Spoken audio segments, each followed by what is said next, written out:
the last couple of days.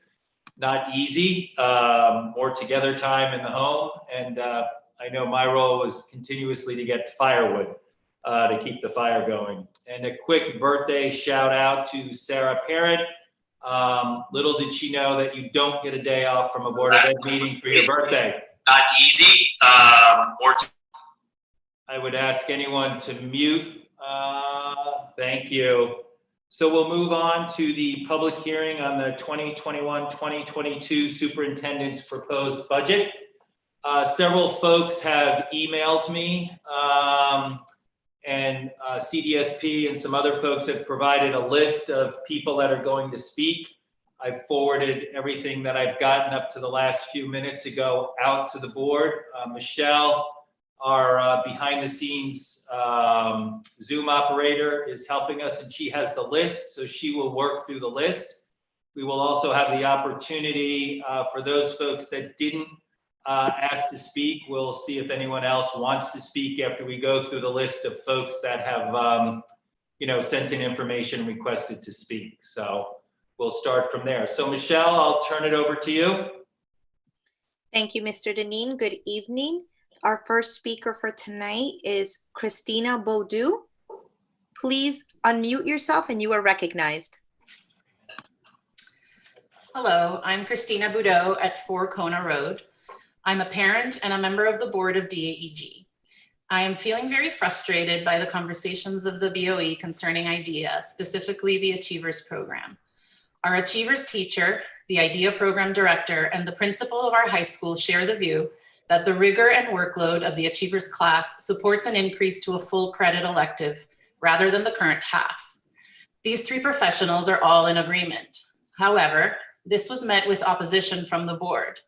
Some rationale seemed to be based on the perception that it consistently suffered low enrollment or that it didn't fulfill a need for gifted learners. When enrolling in Achievers class, students face several hurdles, so it is reasonable to expect some reduction in 9th grade enrollment compared with the 8th grade.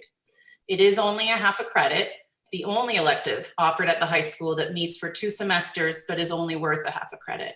So a student enrolling in IDEA is either expected to give up earning a half a credit or double up. It is true that Achievers may not be the right class for every IDEA student. It is a common trait of an IDEA student to feel very passionately about specific elective subject areas. So in most cases, when a student chooses to do Achievers class, they are in fact giving up a course of study in a field of interest. The fact that there's consistent enrollment, and notably many years of high enrollment, actually supports the point that currently there are no other offerings that provide this particular educational experience. Also, students enrolled in Achievers work alongside their other 9th grade IDEA peers who share their distinct perspectives and advanced level thinking, which is fostered by our fantastic IDEA teachers throughout the program. As wonderful as the IDEA program is, we welcome a review that looks at whether our district is meeting the needs of gifted learners, not just in IDEA class, but beyond. We shouldn't just take out what may seem to not work, but build upon the wonderful program our IDEA teachers and administrators have developed over the last few decades. Also, I heard the words update and review of IDEA used interchangeably the other night, and I'd like to clarify, there's a big difference.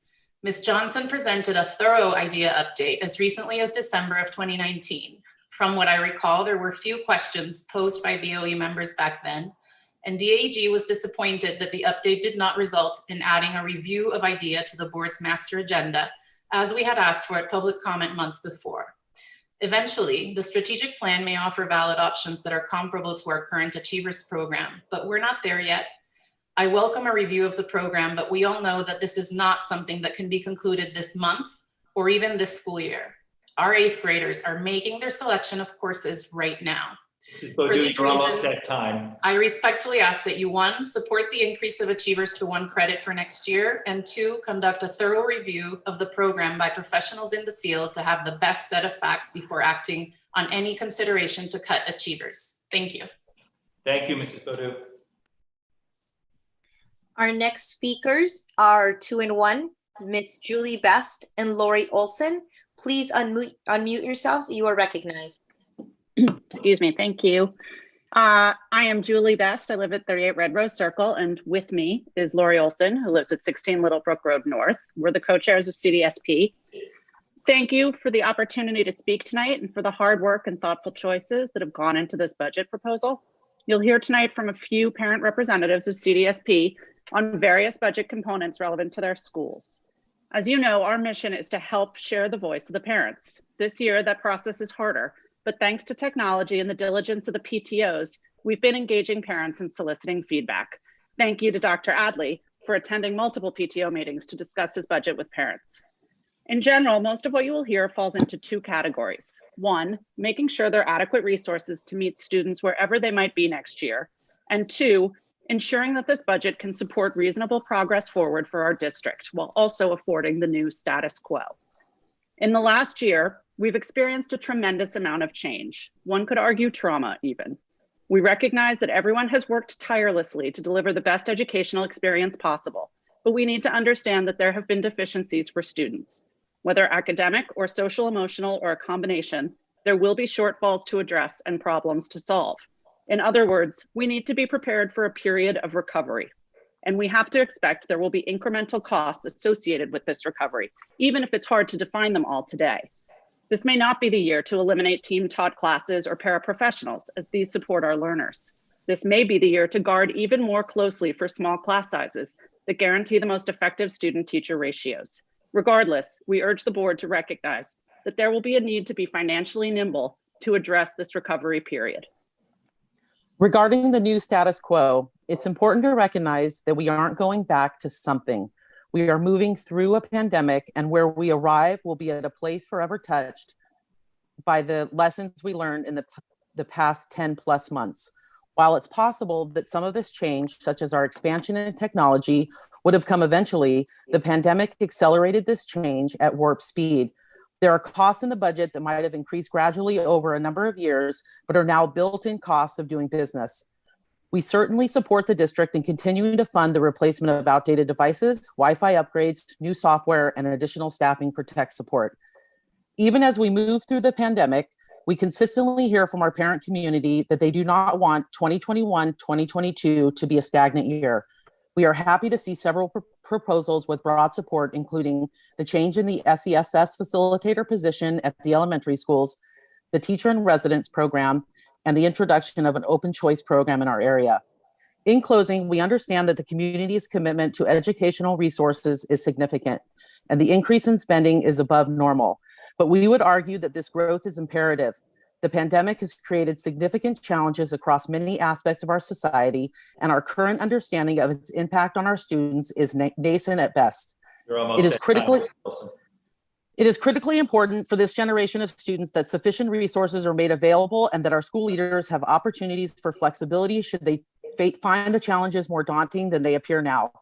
Facile comparisons to past years are not useful in this context, as no other administration has ever faced this type of challenge. Budget austerity represents the biggest risk to the future of many of Darien's most at-risk students. Thank you. Thank you, Mrs. Best. Thank you, Mrs. Olson.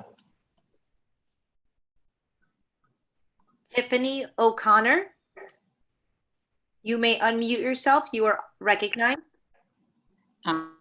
Thank you. Good evening. I'm Tiffany O'Connor, and I live at 48 Lewarden Road. I'm one of the co-chairs of the Darien High School Parents Association.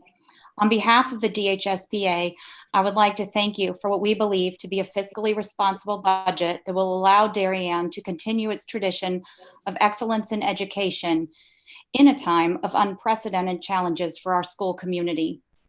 Team teaching is the first of 3 topics we'd like to address at this hearing. Darien High School parents have reached out to us to describe the valuable support these courses have provided for their students. The dynamic team-taught learning environment for 9th and 10th graders has not only reinforced academic support, but has also helped to build confidence, an important component for future success in high school and beyond. With the proposed elimination of 4 sections of team teaching, we risk our rising 9th and 10th graders falling behind or starting behind. Secondly, we'd like to address buses and the safety of our students. With parents' increasingly varied working schedules, the need for broader access to busing is essential. All students should be able to get to school in a safe and timely manner. Reducing the walking radius to the high school to 1.5 miles is a reasonable solution. 2 miles carrying a heavy backpack, sometimes in the dark or in the rain, is too long and potentially unsafe. Hollow Tree Ridge Road and Norotan Avenue are not pedestrian friendly, especially as students contend with the traffic at the I-95 overpass, not to mention the distracted drivers.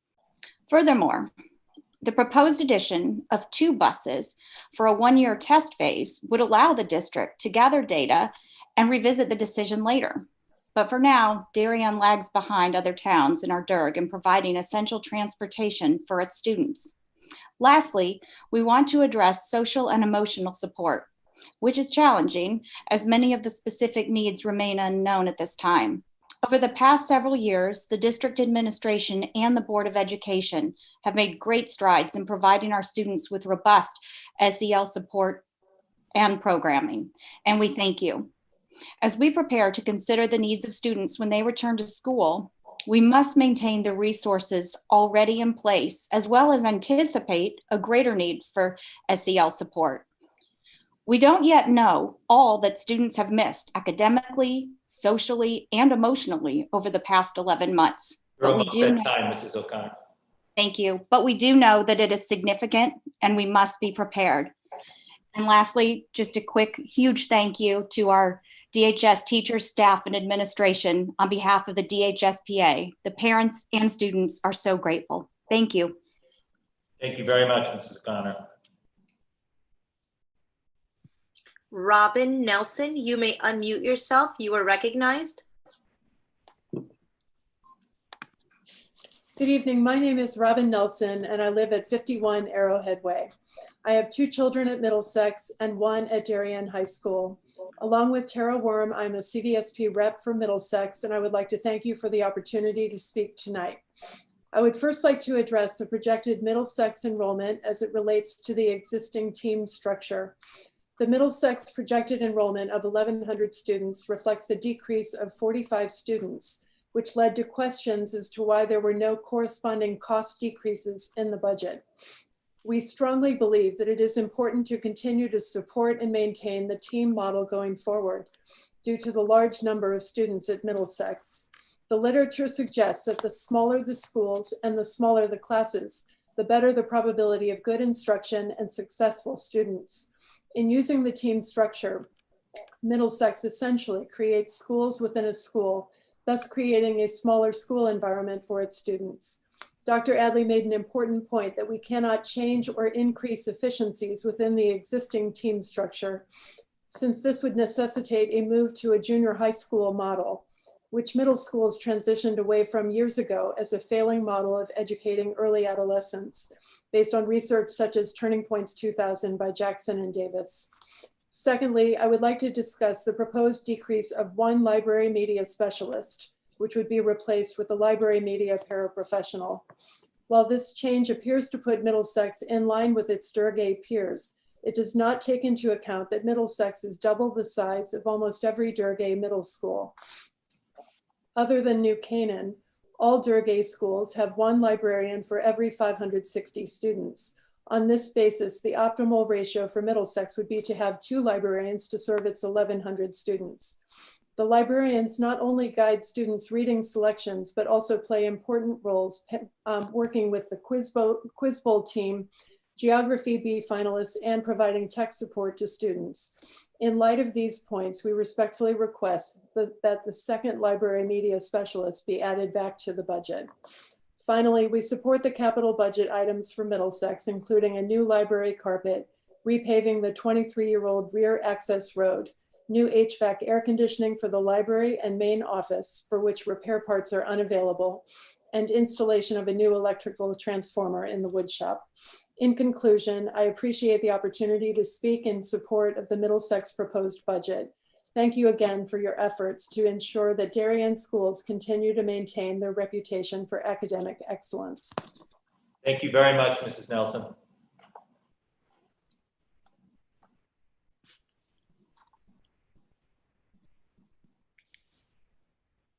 Crystal Hill, you may unmute yourself. You are recognized.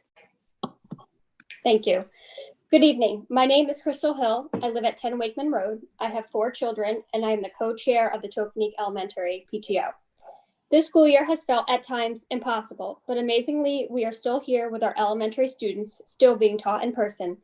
And while we see the light at the end of the vaccination tunnel, the educational cost of COVID will not end once the school year does. Come September, we can't just make the pandemic and its repercussions disappear. We must prepare realistically for where our children are, not where we would like them to be. We must accept the role technology now plays in our students' lives. We must prepare to help those children who have academic and social emotional deficiencies. And we must acknowledge that the world around our children has changed. First, we thank the board for agreeing to support the administration's request to elevate SES facilitators to assistant principals. In the immediate term, we believe there will be a lot of remedial work to be done for both general education and special education students.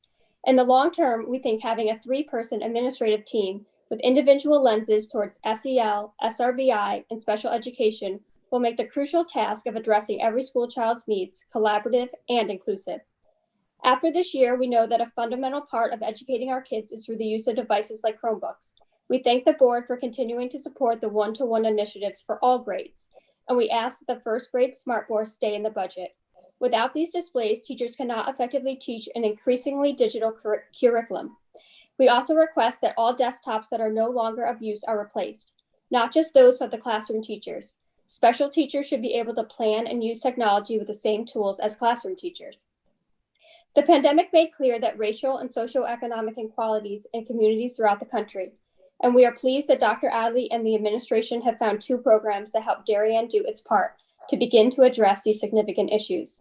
We very much support 2 teacher in residence positions and are excited about the possibility of open choice coming to Lower Fairfield County. We believe these are both programs that would not only benefit individuals in surrounding communities, but also our Darien students. Diversity of thought and ideas broaden everyone's horizons. Finally, we implore the board to leave at least 4 FTEs in budget control. There are so many unknowns in the coming year, and we need to be prepared.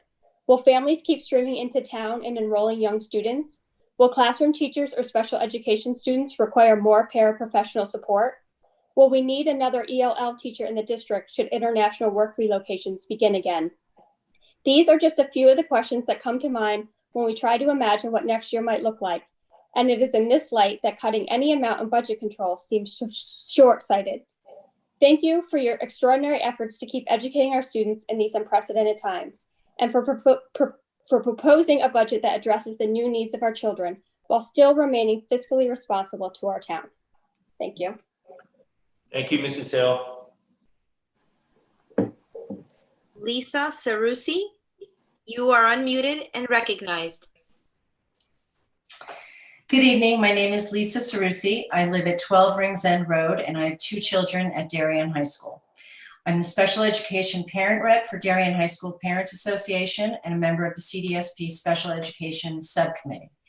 I'm speaking tonight to encourage the administration and board to reconsider the proposed elimination of 4 team teaching classes at the high school in the subjects of English and history. Team teaching classes currently provide a wide range of general education learners with the benefit of having 2 curriculum teachers in 1 classroom. My 2 children have benefited from team teaching classes, so I have firsthand experience with the positive impact that this teaching model can have on our students.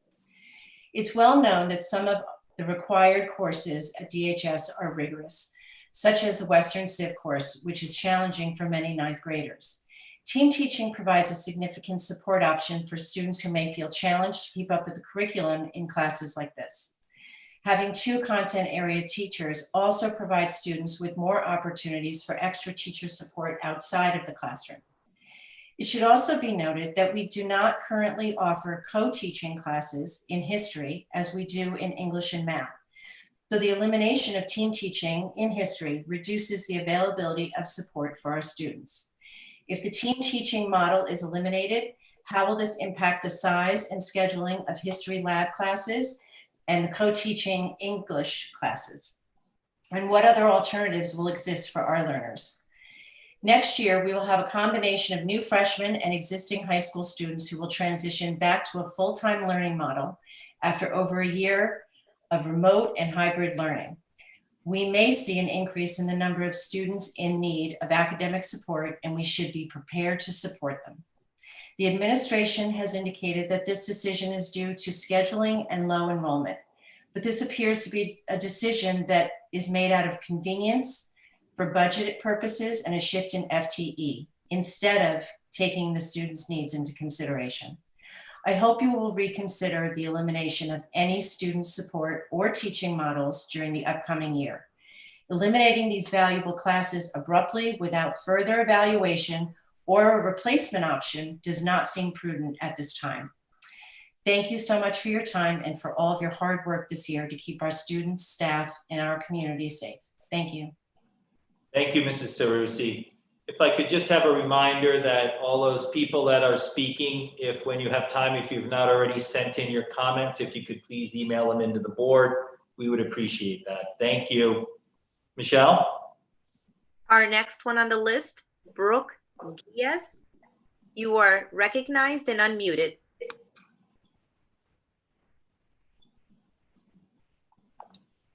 Yes, hi. My name is Brooke Geese. I live at 64 Knollwood Lane.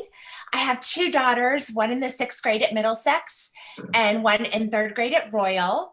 As we are approaching the 1-year anniversary of COVID in mid-March, I wanted to join tonight to balance some of the feedback I've been hearing about the school district's handling of the pandemic. There was absolutely no playbook in how to safely operate school in the midst of a worldwide pandemic. I'd simply like to say thank you to the administration, the nurses, the custodial staff, the teachers, and the school board. I believe right now it is imperative to show our greatest appreciation to the entire Darien school community.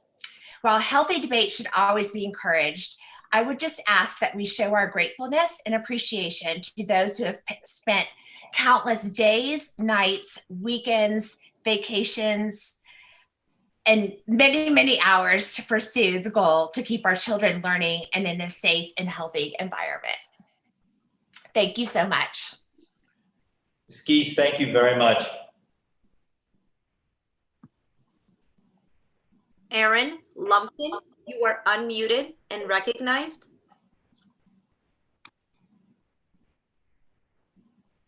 Hi, my name is Erin Lumpkin and I live at 5 Archer Lane. I am speaking on behalf of all of the families of 2nd grade students at the Tokenique Elementary School. We are respectfully requesting the DPS and the Board of Education include in the 2021-2022 budget an additional section for next year's 3rd grade class at Tokenique.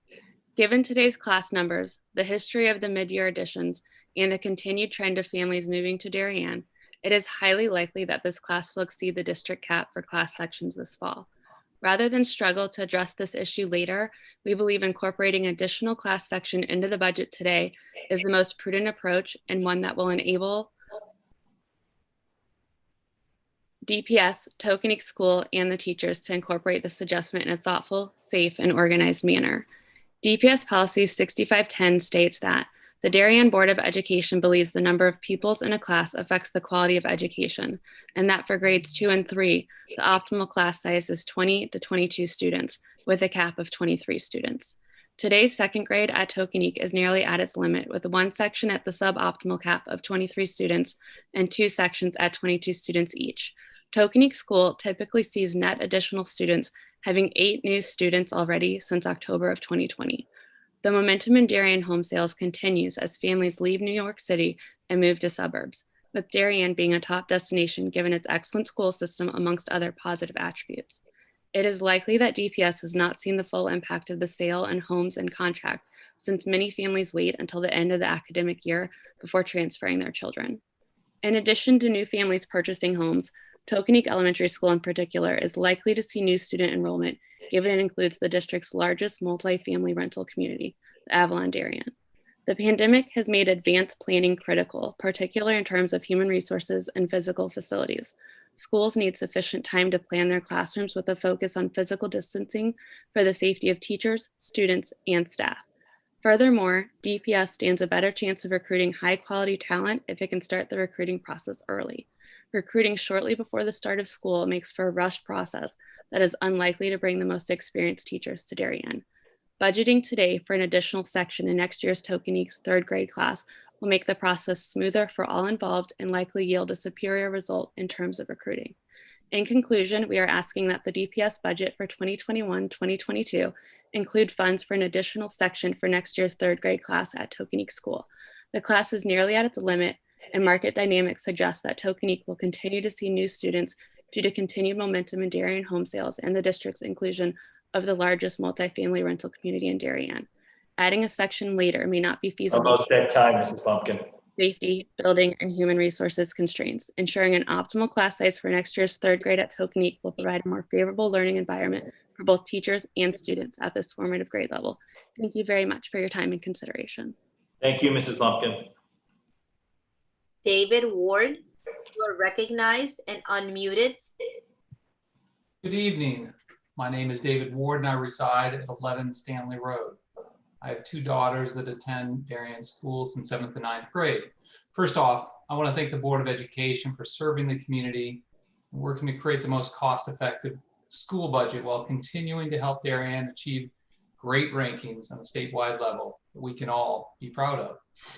That being said, the current model that charges students additional fees that participate in sports that can't use the school facilities is short-sighted. I believe we need to simplify and spread costs across the whole sports budget.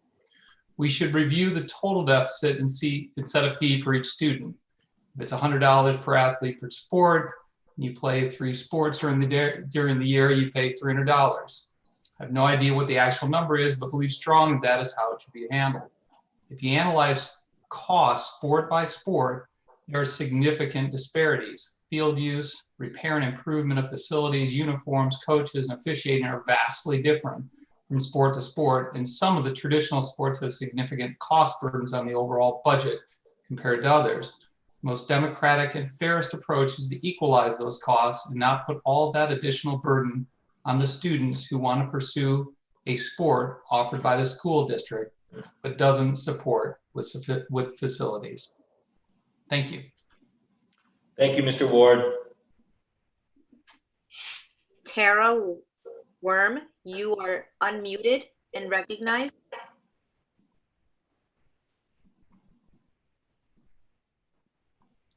Good evening. My name is Tara Worm. I live at 17 Mystic Lane, and I'm speaking on behalf of Girls Swim Dive. Every budget season, we seem to rehash the parent rental input. I was glad to see that at least there was a consistent rule put into place with the 70-30 split, but on further analysis, I disagree with it. Darien has become pay to play, but only if the facilities are off-site and need to be rented. The problem is the disparity of funds per student athlete and between boys and girls sports. There is no consistency. If we want things to be equitable, which seems to be a common theme in discussions with the Board of Education, then every student should have the same funds available to them for sports. Let's look at the numbers for girls swim dive compared to other sports. Although you have swim dive separated in the budget, I'm going to add them together because they are one team. They are forced to practice separately because Darien does not have an adequate space to have them practice and compete together, but their scores are combined for meets.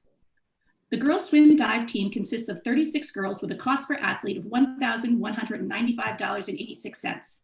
That puts them at a less cost per athlete than baseball, boys and girls basketball, boys and girls golf, gymnastics, softball, boys and girls volleyball, and wrestling. Why is it that in trying to defer costs, you only look at rentals? It should be total cost per athlete. Swim dive may have a rental fee, but our transportation fee is only $1,500, when 12 other sports are over $10,000. Our officials are $305, when football and boys ice hockey are $26,000 each. Girls swim dive supplies are $900, yet football supplies are $19,000, and boys lacrosse is $43,000. In fact, the only team that has less money allocated for supplies is cheerleading at $875, but they have 2 seasons, when any other sport has only 1. Tennis, although under $1,000 per athlete, had the courts redone last year for a price tag of $550,000. Why are tennis parents not asked to chip in for courts? The inequities are vast and incomprehensible, and there are so many disparities, but I only have 3 minutes, so I'm just hitting the high points. The last things I want to point out is the amount of money spent on boys sports versus girls. The total amount for boys is $694,000 versus $556,000 for girls. This is without sailing, skiing, and squash, as the district would not give me the breakdown of girls and boys in those sports without a FOIA request. I am sure once I receive those numbers, the disparity of funds spent on boys versus girls will only grow. If you are looking to defer costs for sports, I ask that you make it fair. Choose a number, 1,000, 1,500, 2,000 per athlete, and then any sport over that amount should be asked to contribute. But to base it only on rental fees and not total spent is completely unfair and biased. Thank you. Thank you, Mrs. Worm.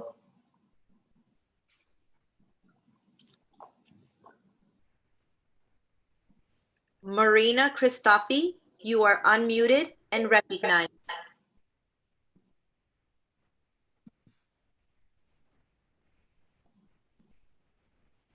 Hi, my name's Marina Christofi. I live at 7 Buttonwood Lane, and I'm a parent of a swimmer on the girls' high school swim team.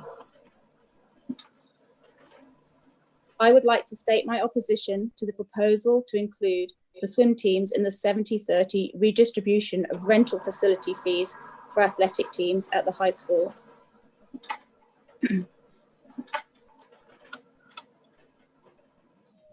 This decision does not take into account the specific circumstances of teams who must rely on off-campus facilities to practice and play or swim. At present, the majority of the girls' swim team practices are carried out at the Darien Y. Any additional rental fees are incurred because, one, the Y cannot provide the team with weekend practice times usually afforded to other FCAC varsity swim teams, and two, the Darien Y does not have a safe diving facility, and so the dive team are forced to rent time at the New Canaan Y. Under the terms of an agreement following a Title IX review, following Title IX review infringements in 2009, the Board of Education agreed to, among other things, provide the girls' swim team with practice times consistent with the standards for girls' varsity swimming. I assume that this means fully funding the rental fees associated with providing facilities that meet that standard. In addition, the Board of Education also agreed to ensure that the practice facility and schedule for the girls' swim team would allow those swimmers who are also divers to practice and compete as both swimmers and divers. This second part has still not happened more than 10 years later. Our divers and swimmers compete together as one team at meets outside of Darien, but cannot practice or compete together in Darien. The decision not to build a pool at the high school in 2004 already puts our swim teams at a competitive disadvantage amongst its FCAC peers who have dedicated pools or dedicated pool time. This forces the Darien High School swim teams to fight for pool time in subpar facilities not suited to the needs of a competitive varsity team.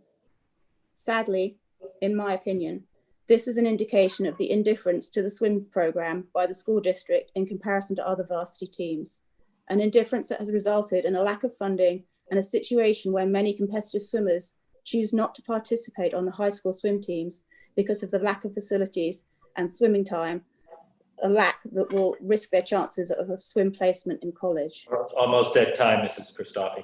Thank you. Despite this, the girls' swim team regularly place swimmers in Division 1 and 3 schools and have been FCAC champions 5 times since 2009. This success is solely down to the girls' determination to succeed and the team's spirit, coaching and guidance actively cultivated by our coach, Marge Trefone. I propose that the Board of Education should cover the cost of facilities rentals for the swim team. This will not only avoid a potential Title IX infringement in relation to the girls' team, but also level the playing field for the boys, who face the same struggles in finding suitable practice facilities. You are at time, Mrs. Christofi.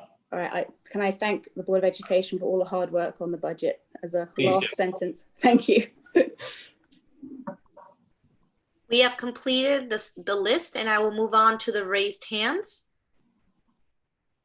Username Darien CPAC, you are unmuted and recognized. My name is Thomas DuPont. I live at 55 Allwood Road. I'm a junior on the boys swim team. The boys swim team thinks this budget change is completely unfair and unfounded. We ask that if budget cuts are to be made, that they be made with equity to all sports and based off overall cost rather than rental cost alone. The nature of our sport, along with many other sports at Darien High School, includes rental costs that are necessary for the successful running of the team each year. We ask that the board consider the burden that will be placed on the parents if these cuts are made. Thank you. Thank you, Mr. Dupont. Username Jacqueline Miller. You are unmuted and recognized. Hi, my name is Jacqueline Miller. I live at 84 Fitch Avenue. At last week's Board of Education meeting, in response to questions about the traffic at Ox Ridge during construction, Dr. Adley proposed a simple solution. More students should ride the bus. It seems obvious. At Ox Ridge, as at any school, more kids on buses means fewer cars in the parking lot. And yet at Darien High School, where the traffic has been the stuff of legends for years, and where there have been repeated calls for more buses from the community, we continue to ignore the obvious solution. Our discussions around transportation are stuck in a non-productive loop. First, we are told that we cannot add more buses to demonstrate ridership until we formally amend the walking radius policy. Next, we hear that we cannot amend the walking radius policy until we demonstrate ridership. We know that historically there has been a need for transportation to the high school from the neighborhoods south of 95 that are denied transportation under our current policy. There's correspondence from Dr. Falcone going back to 2010, agreeing to provide a courtesy bus at Town Hall to serve those families. This year's edition of Bus 25 continues this tradition, but it's only a temporary solution. We shouldn't have to have the same discussion every year about a service for which the need is so well documented. Beyond the issue of need, there is also the matter of what is right. We have the biggest enforced high school walking radius of any district in our DIRG. No other district thinks it's reasonable for students to spend an hour and a half walking to and from school every day, and that's under the best of conditions. How long will the walk from Town Hall to DHS take in the slush and snow tomorrow morning? How many of us would be comfortable having our kids make that walk? As for the buses that are already guaranteed by the transportation policy, we know that in non-COVID times, they are often overcrowded. According to the transportation study conducted by the district, 4 of the 8 buses that serve DHS have ridership of 48 students or more. In the case of buses 1 and 2 at 61 and 69 riders respectively, a lot more. And 48 really is the reasonable head count for a school bus full of high school sized students, sitting 2 per seat. Yet the district evaluates ridership by an unfair metric, assuming that 72 high school sized students can fit on a bus, which means 3 students per seat, winter coats, backpacks, and sports equipment included.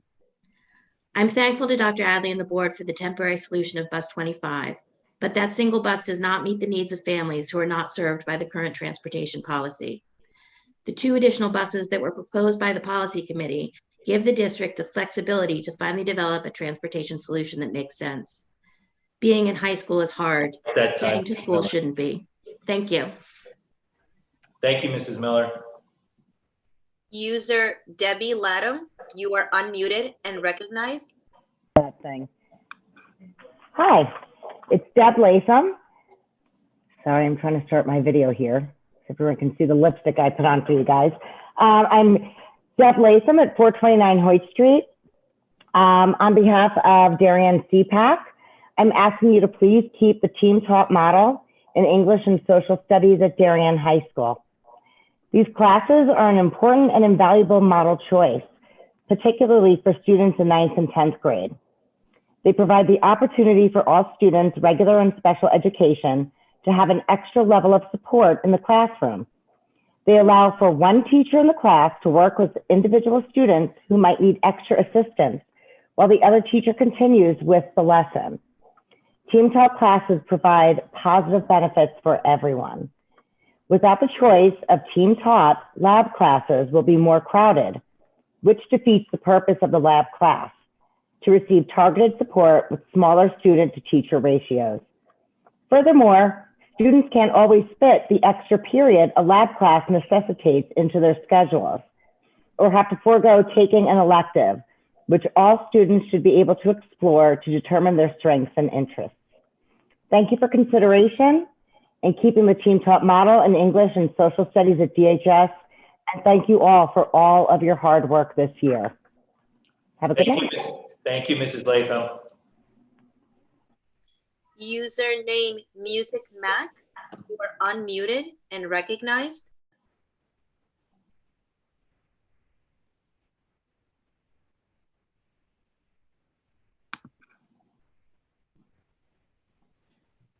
Is anyone on a computer that they know from a family perspective might be under the name Music Mac? Or we need to move on? You're here. Now, can you hear me now? Yes, we can hear you. If you can identify yourself and your address. Thank you.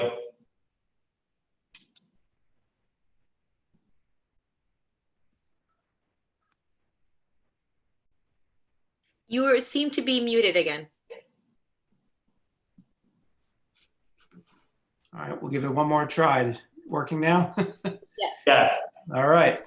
Good evening. My name is Kevin Bannerton. I live at 57 Relihan Road, and I have two sons at Darien High School, one senior and one freshman diver on the boys swim and dive team.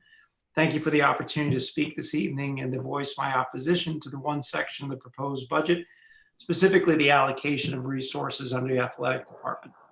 Let me first state that I do recognize that within the budget, you're trying to strike a balance among a range of priorities and includes both discretionary and non-discretionary items. And when there are discretionary budget cuts under consideration, however, I believe it is reasonable to expect that the board will seek to apply those cuts in an equitable manner. My concern is that under the current proposal, parents from a few athletic teams that require the use of outside facilities, including the boys and girls swimming and diving, would bear a disproportionate cost when compared to other sports. Notwithstanding the fact that the 70-30 ratio between the parent share and the Board of Education share seems arbitrary and may have some implications with respect to Title IX, the implementation of that policy is impractical based on the way the budget categorizes certain sports. For example, the boys and girls divers are separated out from the boys and girls swimming and dive teams, when, as Tara Worm mentioned, they do compete as one team with all points counting toward the meets. To highlight an extreme example of the budget and how the process works under the proposal, for example, the $5,500 rental fee for the boys diving facilities would be divided just between two families, requiring each to fund 70% or $1,925 each just to participate on the team. And that would be like asking the place kicker or punter on the football team to pay for the team's uniforms or equipment.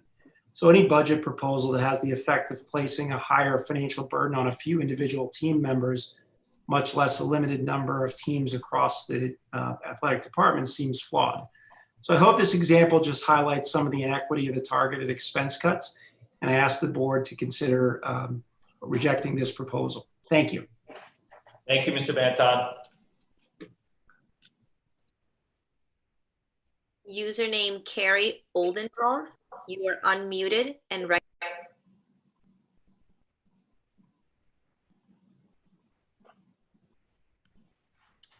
Is it Oldendorf Carriers? Is that what you unmuted? Yes. Yes. Okay. So that's me. My name is Karen Christensen from 9 Windsor Road, and I would like to state my opposition to the proposal to include the swim teams in the 3070 redistribution of rental facility fees across the board. I think I can offer a unique perspective on the topic of swim dive in Darien. We moved to Darien in 2006 when my oldest daughter was only 2. I remember clearly reading the local news about the brand new high school and the decision to cut the pool from the building plan. At the time, I thought it was very short-sighted to make a cut like that and thought for sure it would be rectified by the time my kids were in high school. We moved out of Darien and were away for the past 5 years and only returned this past summer. My daughter is now a junior in high school and currently being recruited to swim in college. If I had known all that I know now, we may have thought twice about that move back. When you don't have the ability to train, compete, and get official times at your high school pool, you seriously diminish your recruiting opportunities. The board needs to decide if they're going to have a varsity swim and dive team or not. If so, these students should be treated like any other student athlete that represents the school at the varsity level. You may not know that year-round swimmers pay hefty fees to hold their spot in club swimming so that they can represent Darien High School during swim season. I can't help but make comparisons from the swim program we came from and the one offered at Darien High. The school profited from having their own pool where they could host meets, and varsity swimmers had the same respect as any other varsity sport. Meets were attended by students and faculty, and there was a strong sense of school spirit as a result. My daughter had almost double the amount of pool time, yet had a much easier schedule as she was able to stay at school for swim and for dryland. The amount of driving around to accommodate borrowed pool time here is very difficult to manage. We had a young team this year and a lot of kids don't drive. Swim times in the afternoon were moved up and it became impossible to arrive to practice on time from school, thus further decreasing the amount of already limited pool time they had. Morning practice ran from 5:20 a.m. to close to 7 a.m. The girls had no ability to use the locker room to shower and had to get to school by 7:40. Please note that swimmers also need to eat. If it were not for Marge and the amazing job that she does pulling this team together, I think most kids would just opt into staying at their club and skipping the high school season. They make tremendous sacrifices in order to represent DHS. I truly believe that without Marge band-aiding this program together, there would not be. Almost at time, Mrs. Christensen. Marge is the reason the girls go through with this. In the short term, swimmers and divers should not be paying rental costs for seriously subpar facilities that were a direct result of short-sightedness in building and investing in a proper swim program. The board needs to address the issues in the long term as well in order to not allow 20 years to go by with no change in these conditions. Thank you so much for your consideration. Thank you, Mrs. Christensen. Username Kendall L. You are unmuted and recognized. Hi, my name is Susan Lukey and I live at 47 Echo Drive North. I want to start by thanking the Board of Education for all the time and effort that they are putting into this extremely complex budget. I am a parent of 2 swimmers on the girls' varsity team. The girls' swim and dive team is a small team that fights and overcomes more obstacles than any other team at Darien High School, and each year it seems that more obstacles are thrown their way. 2 years ago, it was determined that they could no longer practice or compete in the same location or even on the same day as a team because the diving board at the Darien YMCA, which was built in 1953, is not up to code and no longer considered safe. Can you imagine the football team playing one half of their game on one day with part of the team in one location and the other half of the team on another day with other team members in a different location? I can't. Well, unfortunately for the girls' swim and dive team, this is how they are used to competing. This year, the season started for the girls' swim and dive team with the video being produced by the Darien Athletic Foundation that was widely distributed as a fall sports preview, saying that volleyball was the only fall indoor sport. Volleyball isn't the only fall indoor sport. Swimming and diving was completely forgotten. Could you imagine if it was lacrosse that had been forgotten out of a spring preview? I can't. The girls were also told that they were limited to the number of swimmers that could be in the pool at any given time. As a result, 6 swimmers from the team could only practice 3 mornings a week before school and on Sunday mornings. They could not practice after school with the rest of the team. This is a grueling schedule and not fair to these girls that they do not get to practice as a team and only have a limited practice schedule due to an antiquated facility. If the girls were able to practice in an updated 8-lane facility, similar to other FCAC teams, this would not have been an issue. The list goes on, but with only 3 minutes, instead of focusing on obstacles, let's focus on what they have accomplished. Last year, they were FCAC champions and the only state champions at Darien High School. They had 4 All-American swimmers, which is a tremendous accomplishment for a small team of 36. They have broken school records over the past few years and have sent many swimmers to compete at Division I and Division III colleges. This is a team that works hard and deserves more, not less. It is not fair that they are already making the best of a terrible situation and one that possibly may not be in compliance with the Department of Education Office of Civil Rights Settlement. Does it need to be made worse by asking the team to fund practicing at the New Canaan YMCA and the Boys and Girls Club when it is not their choice, but they have no other option? Perhaps it should be looked into whether You're almost at time. Perhaps it should be looked into whether a pool could be put into the high school or somewhere else that is up to today's standards, and they would have a facility that would be equal to what other teams have. The tennis team has beautiful new courts, and the turf fields are beautiful, to name a few. Thanks for your time. Thank you, Mrs. Lucky. Username Jamie Zionic, you are unmuted and recognized. Hi, can you hear me? Yes. Okay, this is Jamie Zionic at 15 Holmes Court, speaking for Darien CPAC. I think this is probably the first time, but Darien CPAC is requesting that you cut the special education budget RC24 by $146,586, the proposed Board of Education budget, I should say, and reject the separate position of special education assistant principal. We urge you to preserve the resources for yet to be known expenses related to COVID educational recruitment. The current proposal is problematic for many reasons. I could speak for more than 3 minutes on this, but to start with, it's not inclusive. Educating children is a shared responsibility. The U.S. Department of Education Office of Special Education and Rehabilitation Services communicates that ensuring all children, including children with disabilities, are held to rigorous academic standards and high expectations is a shared responsibility for all of us. How will the general education principals and general education assistant principals contribute to a sense of belonging for all children if they aren't involved in their education? The PPT must have a representative of the school district who is knowledgeable about the general education curriculum. All students, including those receiving special education services, are general education students. We do not believe a special education assistant principal will be qualified to meet the requirements. While backgrounds in areas such as school psychology are valuable, the school designee must make sure that annual IEP goals are aligned with the state academic content standards for the grade in which a child is enrolled. Separate isn't equal. Would the district or any other create separate assistant principals for any other group of students? I don't think so. Thank you. Thank you, Mrs. Zionic. There are no more raised hands at this time. Okay, we'll give a minute.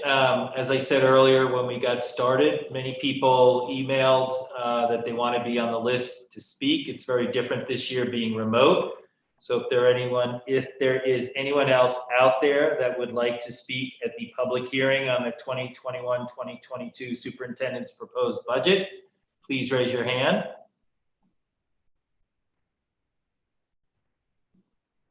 All right, I thank all of you that have joined us this evening and spoken. We appreciate it. If you could send in your comments to the Board of Ed, that would be appreciated. And thank you for your time and all the work and efforts that you put into looking at, reviewing, and spending time on the budget this year. Thank you very much. Are we good, Michelle? Yes, we have no more raised hands, Mr. Deneen. Thank you so much, Michelle, for all your efforts. You're welcome. We will move on now to further review of the 2021-2022 superintendent's proposed budget.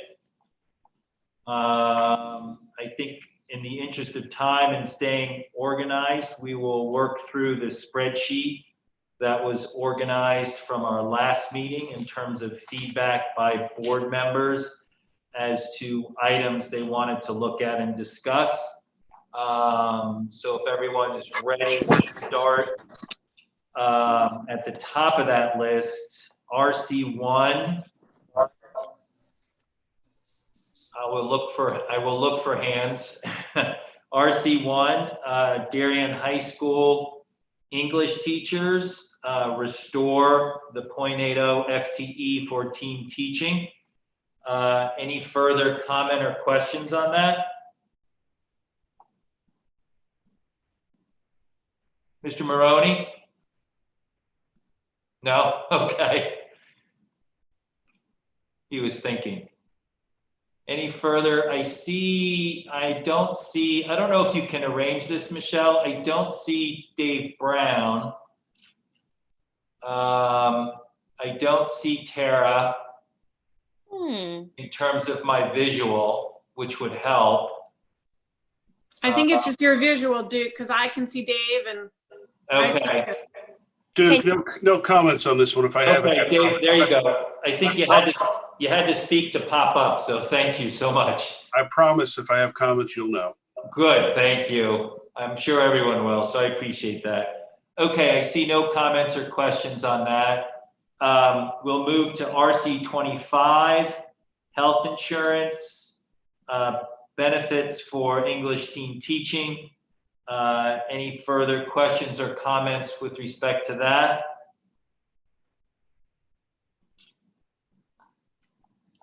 Okay.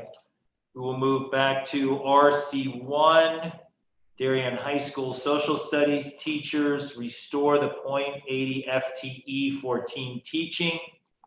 Any questions or comments with respect to that? Thank you. RC25, health insurance. That is the benefits for the social studies at the team teaching. Any additional comments or questions on that? Thank you. RC1, Darien High School, teacher aide, restore second library paraprofessional. Any comments or questions around that?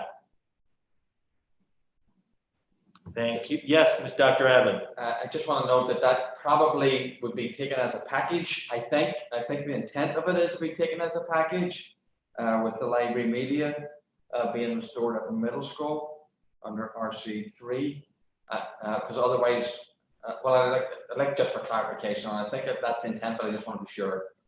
Mrs. Ockman. So Duke, that's my cut. Yes, the intention would be to restore. I guess I was going to wait until we got to the Middlesex one to have a more robust conversation, but we can do it here. Dr. Adley, I'm concerned with our investment in libraries reimagined. I know we touched on this during one of the early budget meetings, but I'm concerned. I'm not sure why we are taking away a library media specialist at the middle school, given our large enrollment in the state, and we're investing in library reimagines. I need to know how that works. So we can either do it here or Middlesex, dealer's choice. We can talk about it here, and so when we looked at it, I think one of our parents just did just mentioned the comparison across the school district, and I guess for New Canaan being the main comparison there, it's a program that we feel that we can make the change. Yes, having an additional person is always helpful and efficient to run it, and with library reimagined or just libraries in general, having two librarians is useful for many of us who go to town libraries and so on and so forth.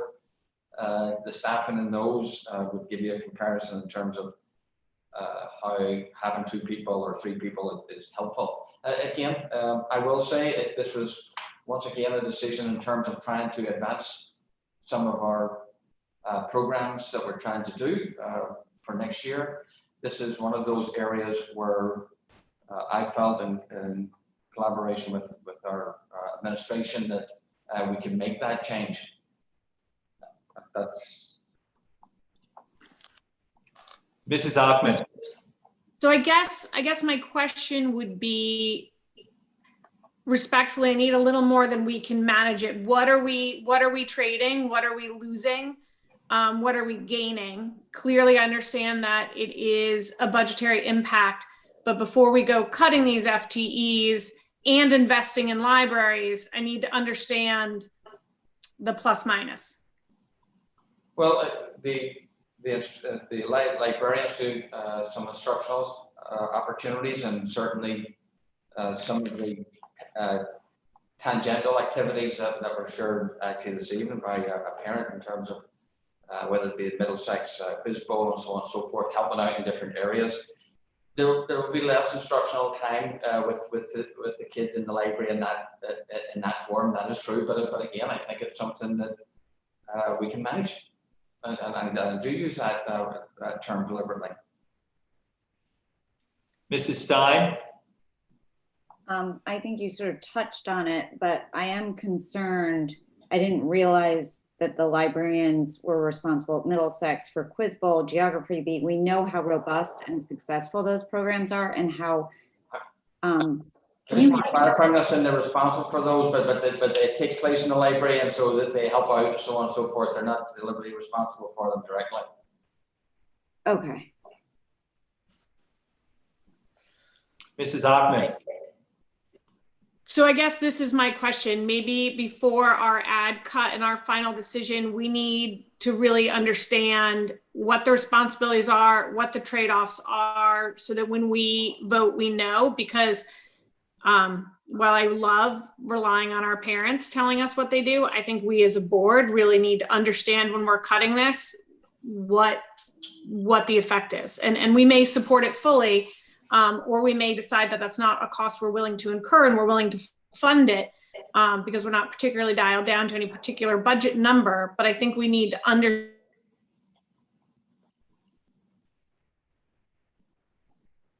Just for some of these firms which we really value. Okay. You froze there for a second, Mrs. Ockman. I don't know if you want to repeat your last sentence. I just think we need a more robust understanding, but besides we can do it. And we can't really rely on the parents letting us know what the responsibilities are. If the administration could provide us with the responsibilities so we understand the change, and then should we choose to support it, or we decide that we are willing to incur a budget increase because of it, we know exactly what the cost benefits are. Thank you, Mrs. Ockman. Any additional questions or comments?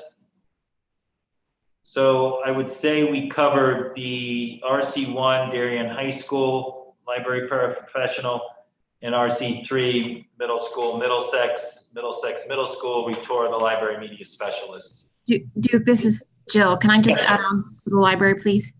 Sure. Alan, when you come back to talk to us, will you please talk about how this dovetails with our vision for our libraries? Because I know we're taking a look at how our libraries function, and this may be part of that overall look. Yes, Thank you. Thank you, Mrs. McCammon. We will move on to RC1, Darien High School, Teachers of the Gifted, Talented and Gifted at the high school. Any additional comments or questions on that? Okay, thank you.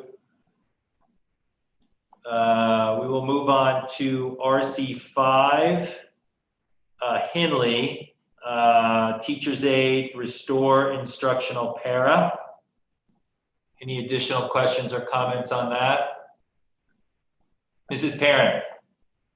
Thank you. I just, again, I've said this every meeting about this so far, but I'm just really concerned about taking away student-centered support from our children. And Dr. Adley, I've heard you say a couple of times that this is a decision that was made primarily due to financial gains that, or, you know, that this is seems like it's mainly driven by a financial decision. And again, I guess similar to the library, what are we losing by changing this? Is there any gain, or is this purely a financially driven decision?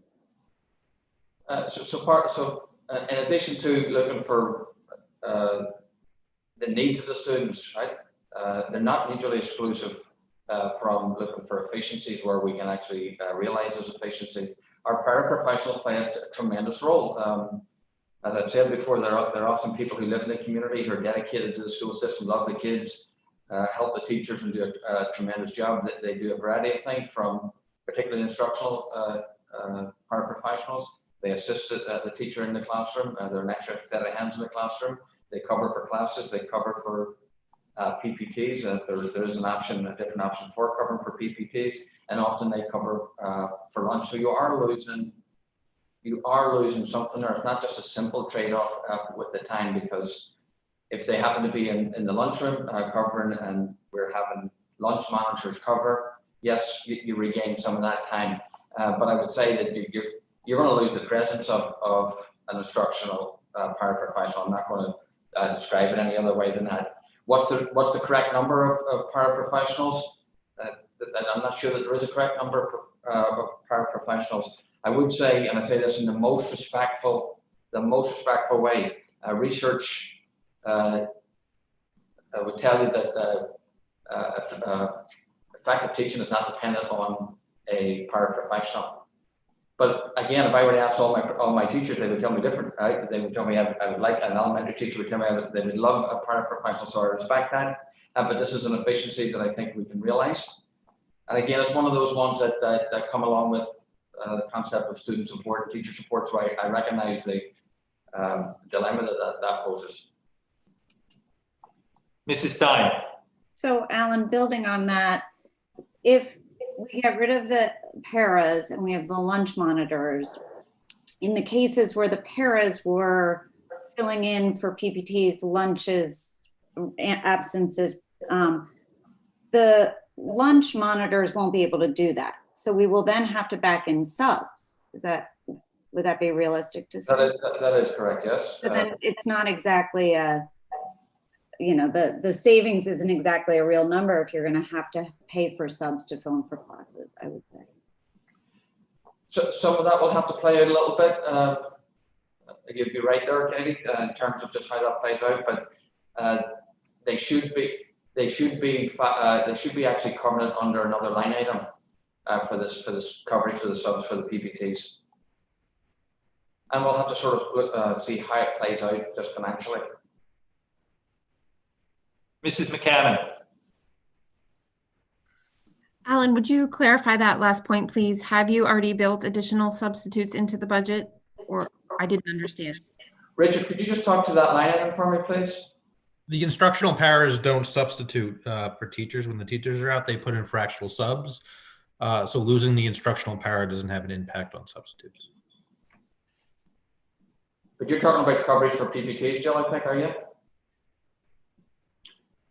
I think that's one question that came up, and that you had mentioned that they cover. So how would that play out if these teachers were in a PPT meeting?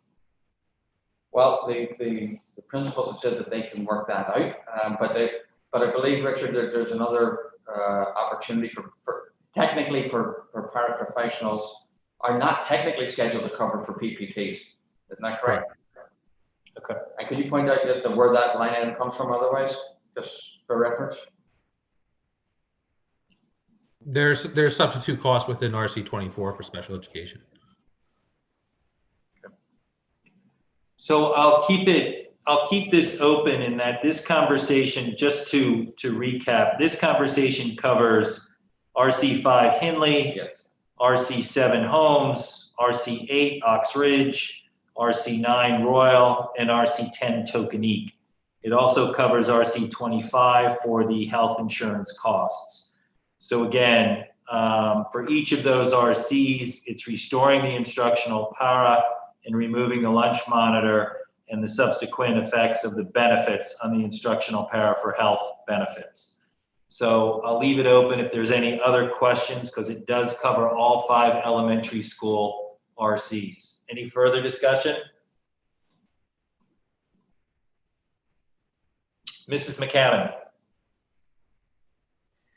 So, Alan, I know you've covered this a little bit, but just building on what Mrs. Parent was asking about the instructional role of a paraprofessional. What do you really see as being, so that we can, I think, fully understand the implication of this? I'd like to understand, I know there's no science behind the exact right number, but what's an ideal para support structure look like? Tell me if that's too broad. I don't think that there's a perfect or an ideal one, Mr. McCammon. Certainly, the younger the grade levels, I would say that the more inclination there is for paraprofessionals, but sometimes it depends on the groupings of the classes in terms of the makeup classes of other as well and the needs of the classes. So where there's a need, there may not be. I think that you'll find this happens now that the principals have the autonomy to place the paraprofessionals where they feel the greatest need is. So I don't think that there is a perfect scenario. Certainly helping out with organization and small groups for organizational purposes is very beneficial to teachers, particularly at the younger grade levels. But I don't think that there is a perfect. If I say to you, Mr. McCammon, yes, it would be perfect for all kindergartners and all first grade classes to have paraprofessionals, that would seem like a reasonable answer back. But there's no perfect scenario. I would say the younger grade levels, like in kindergarten, and you do have some districts that would perhaps have a policy for a kindergarten level or first grade level. You would share a paraprofessional half and half type thing. A half-time professional for each kindergarten class or something like that. So I think the younger grade levels is where understandably they should reside for the most part. But at the end of the day, you've got a school with potentially 10 classrooms or 12 classrooms, depending on size of classes and size of grades. And you've got one para that's really dispatched by the substitute based on teachers coming to the principal stating a need for a day or a specific period of time throughout the day for their class. Well, sometimes that they're assigned to a class permanently anyway, so it's not just a matter So of one para in one school could be assigned to a class permanently. So Yes. how does that play out with the other teachers in that building? In other words, why this class and why not mine? You're making my point, right? Is that I think that there could be that a little bit, and understanding that people would understand that feel like that. I think that the management of this resides as a management level at the building level principal. If there was a need for more paraprofessionals at the elementary level, I would have thought with her we would hear that coming through the budget process in any given year that there's a greater need for more for a particular strategy and approach. I think Kara has a question. Okay, Mrs. Achman. So a couple points. Oh, wait, am I unmuted? Sorry. A couple points. I would just say, we've seen, sometimes we use paras for enrollment. We've heard some enrollment concerns. Sometimes we have needed to use budget control for paras. And then that precludes us for using budget control in other areas. So that's part of the roles. Sometimes classes have a specific need, which requires a para. But Dr. Adley, can you talk a little bit, having your experience with lunch monitors this year, who takes this role? Is it a transient role? And really what I'm trying to get at is our paras are known by the children throughout the school day. And so when they go into lunch, that's a known entity. And I'm just trying to understand who takes a lunch monitor role. Do they sign on for the full year? Is it possible that we have lots of different people as monitors throughout the year, and or what's the vetting process for that? So I would say, and I would recognize to anyone who's on the call that consistency of someone in a lunchroom is ideal, and actually consistency of a staff member, and in this case, maybe paraprofessionals who do it, that consistency is very, very helpful. One of the things that we learned actually through COVID, and a little bit to my surprise, is that we could get consistency of people in the lunchroom. There's a lot of people, a lot of our community members wanted to volunteer, and I think that was tremendous and it was helpful. But they tend to be transient in some ways and have different people in different days. What we find is we were able to get, one of the fears that we had was when we put monitors in that we wouldn't be able to get them, and we were able to hire them. So the consistency of that approach was helpful. Now, how long they will stay for long term, but they certainly stayed long enough since we have hired them that we could sort of test the waters a little bit, and we're pleasantly surprised. But there's certainly a benefit of consistency. If I thought it was going to just chop and change completely, I don't think we would move forward with it. So Duke, just a follow up. A few years ago, some of us remember that the administration put in an administrative reg that precluded parents from coming in during the lunchroom. How does this juxtaposition with that administrative regulation? I read about that. Yeah, I did too. I had Fox News at my door. We're always in the news. We're always in the news. I don't think I think they're sort of mutually exclusive, to be honest with you. If I don't believe everything I read, they were coming in for different purposes or spending time. This is actually supervision of the students, completely supervision of the students. So it's not, forgive me if I'm not recalling it correctly, but it's not coming in for lunch and spending time with the kids and so on and so forth. It's strictly for supervision in here. So it's just a different thing. And that's not really opening that up again, to be honest with you. It's a different purpose, is my understanding. Certainly what I'm talking about is strictly supervision for that lunchtime. So sorry. No, I just want to make sure that the board doesn't change inadvertently administrative regulations. So yeah, I think what Tara's trying to say is we're not allowing parents in their own children's lunchroom to be lunch monitors. Is that a fair statement? That would have to be, I think that good question, good comments. I think that would have to be part of the screening and the hiring process, because I think that we have a regulation in place that does not allow parents in their own children's lunchroom. Right, so that would preclude them from the hiring process. Sorry, Marjorie, I couldn't hear you. Right, I'm sorry, I will confirm there are no parents who are lunch monitors at all, and certainly we wouldn't allow it in their child's school. Thank you, Mrs. Sion. Mrs. McCammon. So just looking overall at an elementary school building, I'm proud of the fact that we have a lot of support. We've got student interns and 2 building substitutes, and we have instructional paras. Alan, perhaps when you come back to us next time, can you talk about how that cohort works together? Because how the cohort works, Jill? Yeah, that we've got a lot of different ways that we have support in the buildings. And I think it's important that, yes, we want to talk about paras specifically as a role, but also understanding that we have multiple ways that we cover PPTs, substitute needs, filling in for classrooms. So I'd love to understand how those groups work together and provide support from sort of a holistic perspective. Thank you. Thank you, Mrs. McCammon. Any other further questions on the conversation related to the RCs to the elementary schools on the lunchroom monitors and the para-instructional paras? Okay, thank you all. Moving on, RC 11, athletics, interscholastic, fee for girls swimming. We can look at all 3 of these together from a conversation standpoint. RC 11, fee for girls swimming, RC 11, fee for girls diving, and RC 11, fee for boys diving. So I'll open it up. Mr. Sini.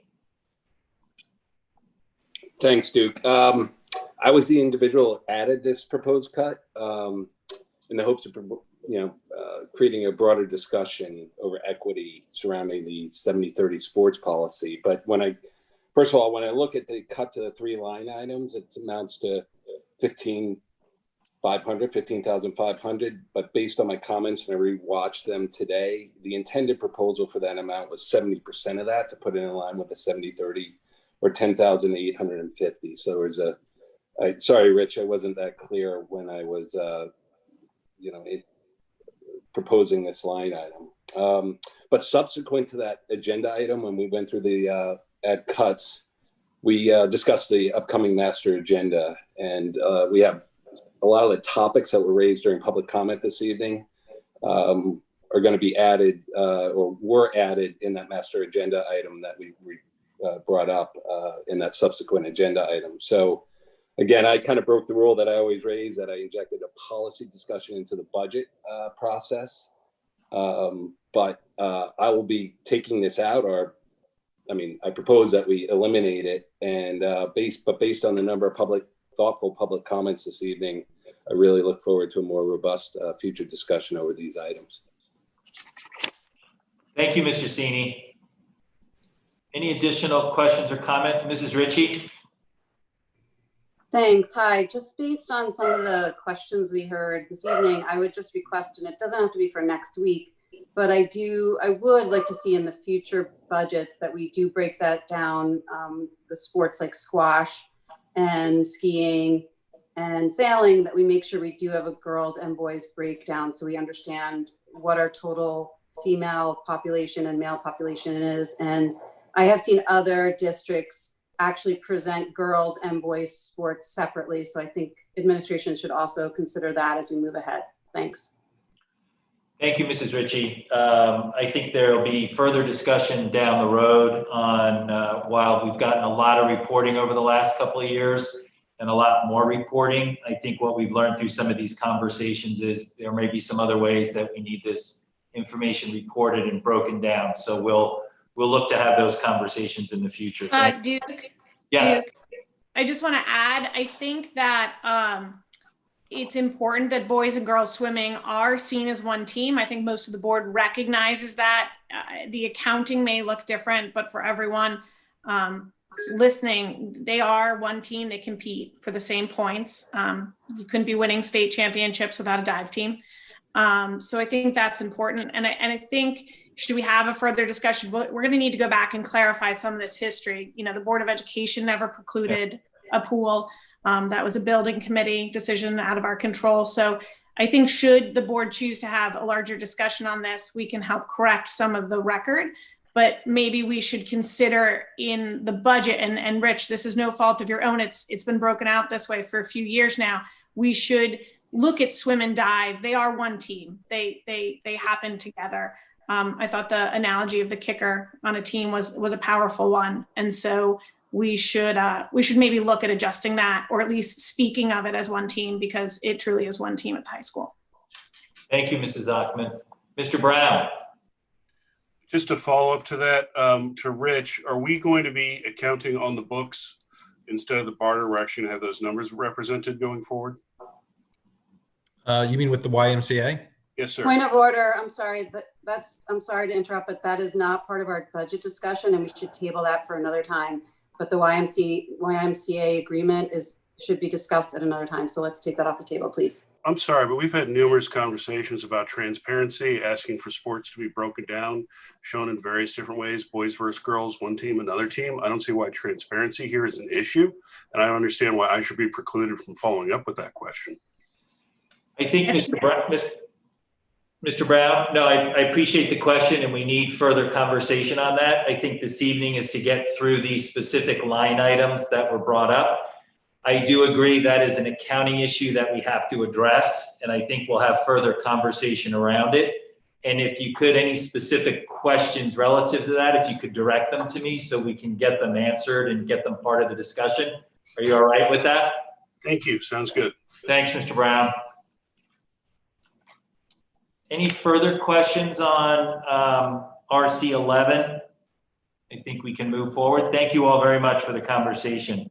Yes, I'm sorry. Mrs. Parent, sorry. I just have a question. I'm just going to move on to the intramurals at elementary before we shut this RC down.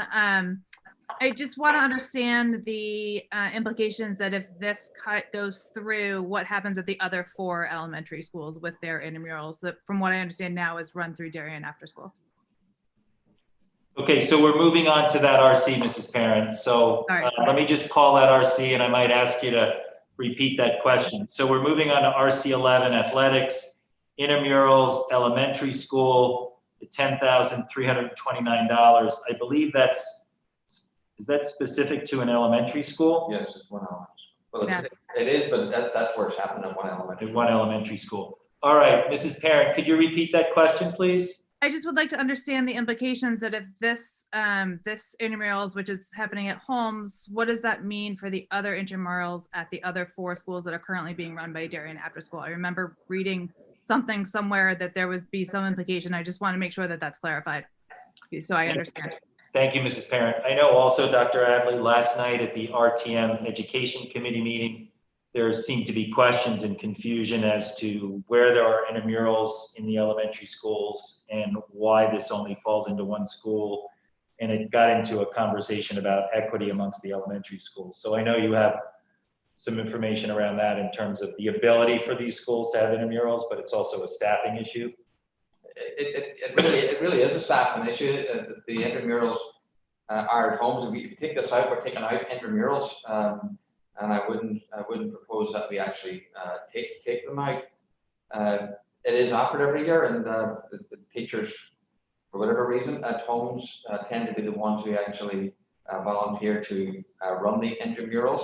The other ones are run as accurately as has been relayed by Darien After School program.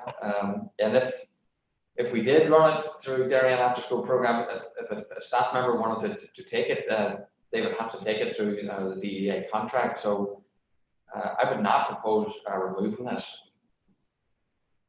So just to be clear, all the elementary schools have the ability to have the intramurals. Yes. Holmes is the one that seems organized and has the staffing to do it. The other schools do it through the after-school program. Yeah, there's no one who's actually taking the lead on it. But would actually like to do it, yes. Okay, all right.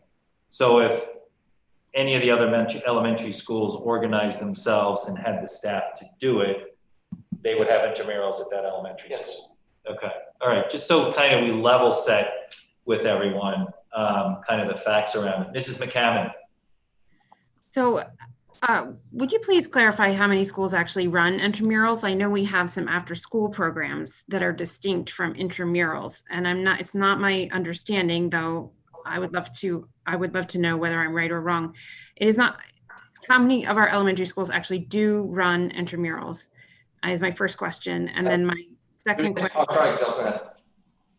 My second question is, if it is the case that if somebody organized it, we would have to run it. Is that a true statement? Meaning that if all the other 4 elementary schools, assuming it's only one, that may be wrong, but if the other 4 decided all of a sudden we have to run it, do we then have to add an additional $40,000 to the budget?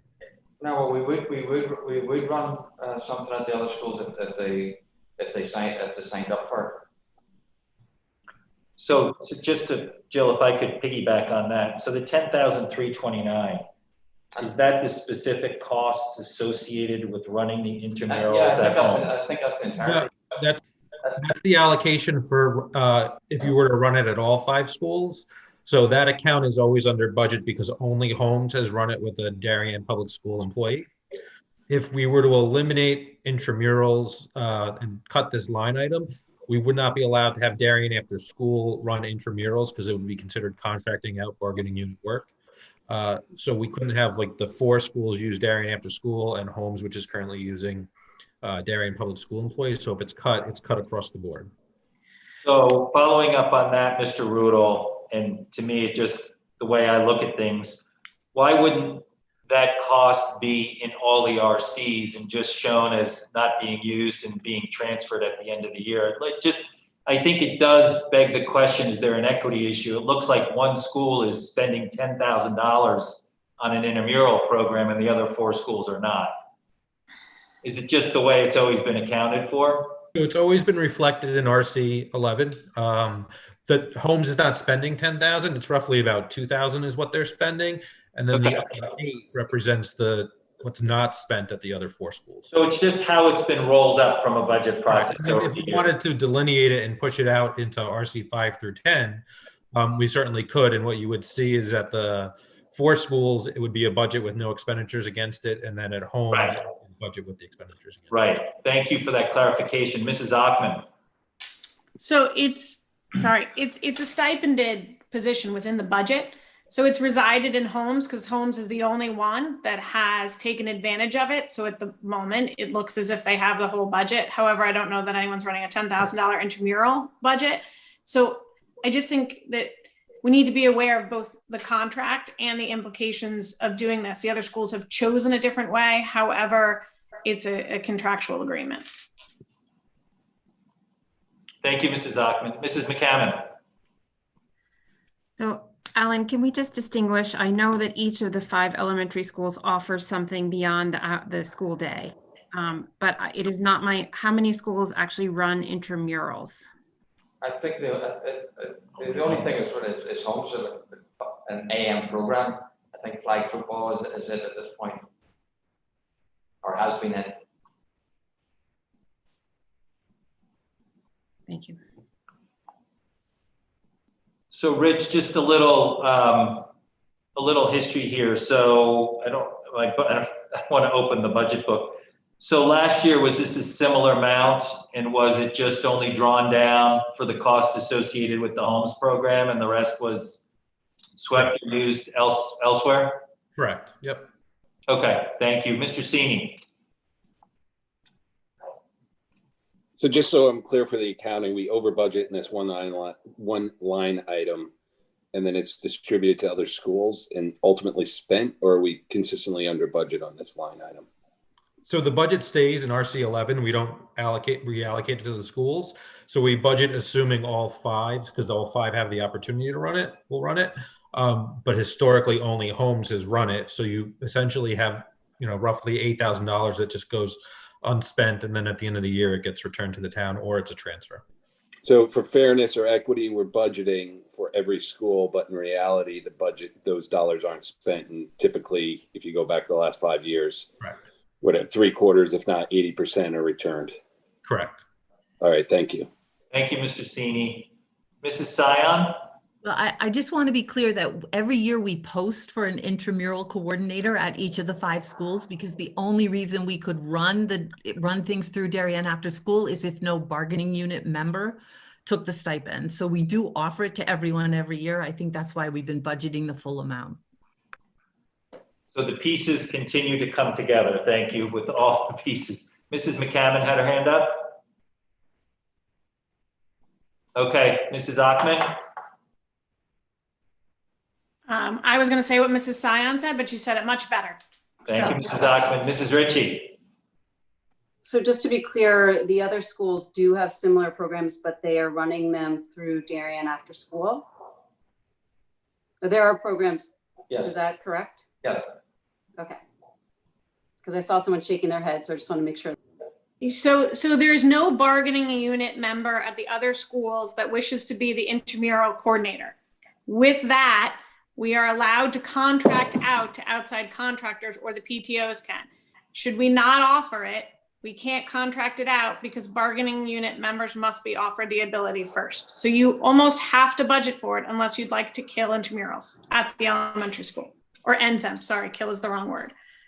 So I think just to close the loop there, because I think we've got all the pieces. So to that point, if it's offered and not accepted and contracted out, how does that get paid for, Mr. Rudel? So if it's contracted out, it's paid for by Darien After School, and then we charge Darien After School a building rental fee, which that revenue is then reflected in RC12. Okay, thank you. Mrs. McCammon? Sorry, one more question. So I just to be clear, so is it just intramurals? Could we rent the space to Darien After School or whomever, Wingspan, whomever, if they weren't running intramurals? Or because I think that we have organizations who run programs that are not intramurals. And so I'm not clear over whether it's the use of the space or whether it's the running of intramurals. And I think that makes a difference. So Darien After School does run other programs besides intramurals in the schools, which we do charge a building rental fee, and that revenue is collected and shown in RC12. They do, however, run intramurals. I don't know if it's at all 4 schools. I don't believe before this year they were at Oxridge, so it's probably not at Oxridge, but they do offer other programs besides intramurals. Okay. Thank you, Mr. Rudel.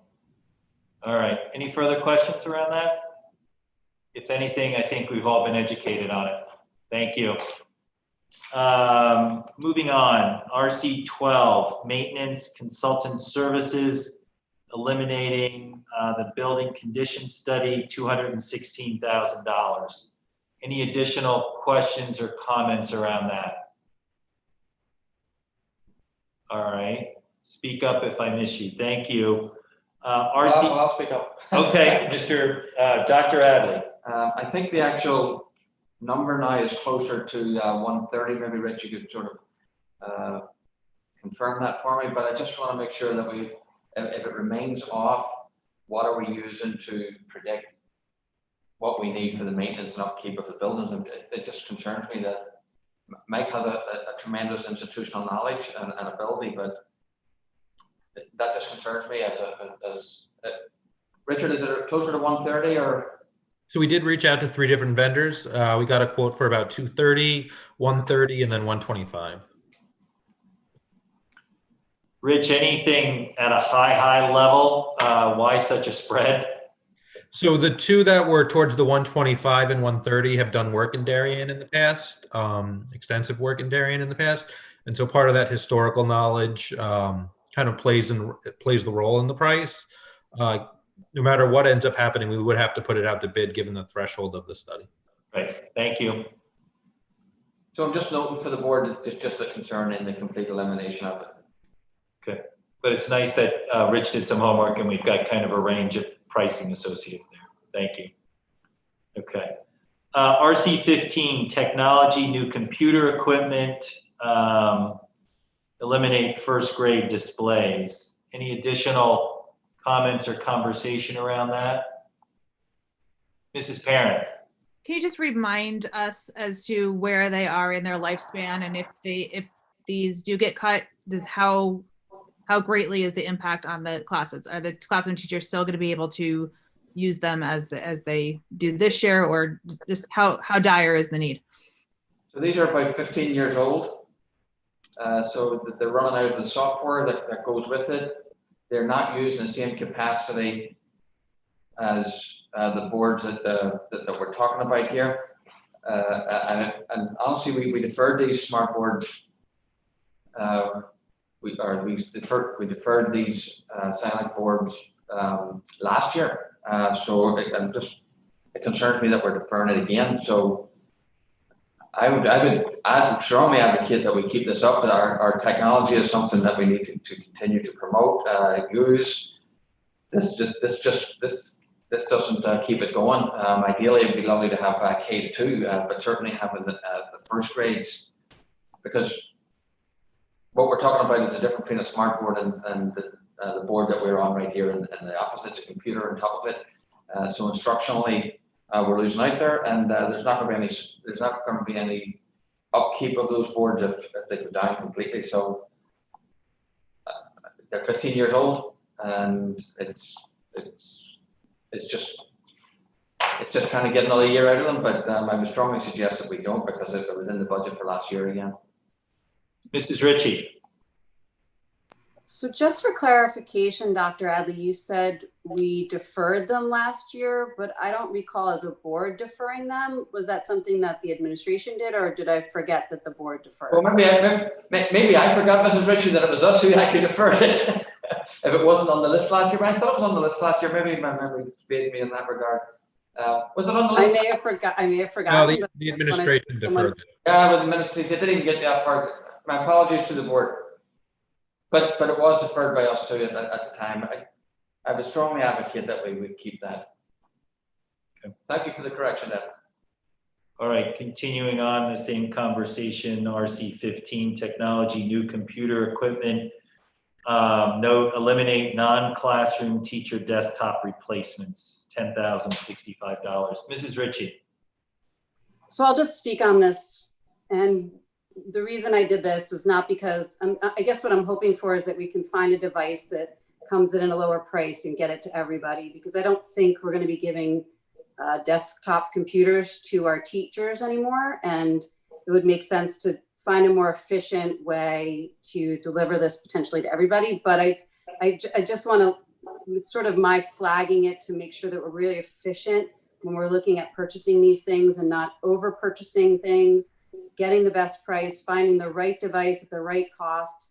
And this sort of goes to iPads as well, because I did have a reduction for the iPads also. I think in the long run, we really need to take a look at what's going on at the high school. Are they using these devices?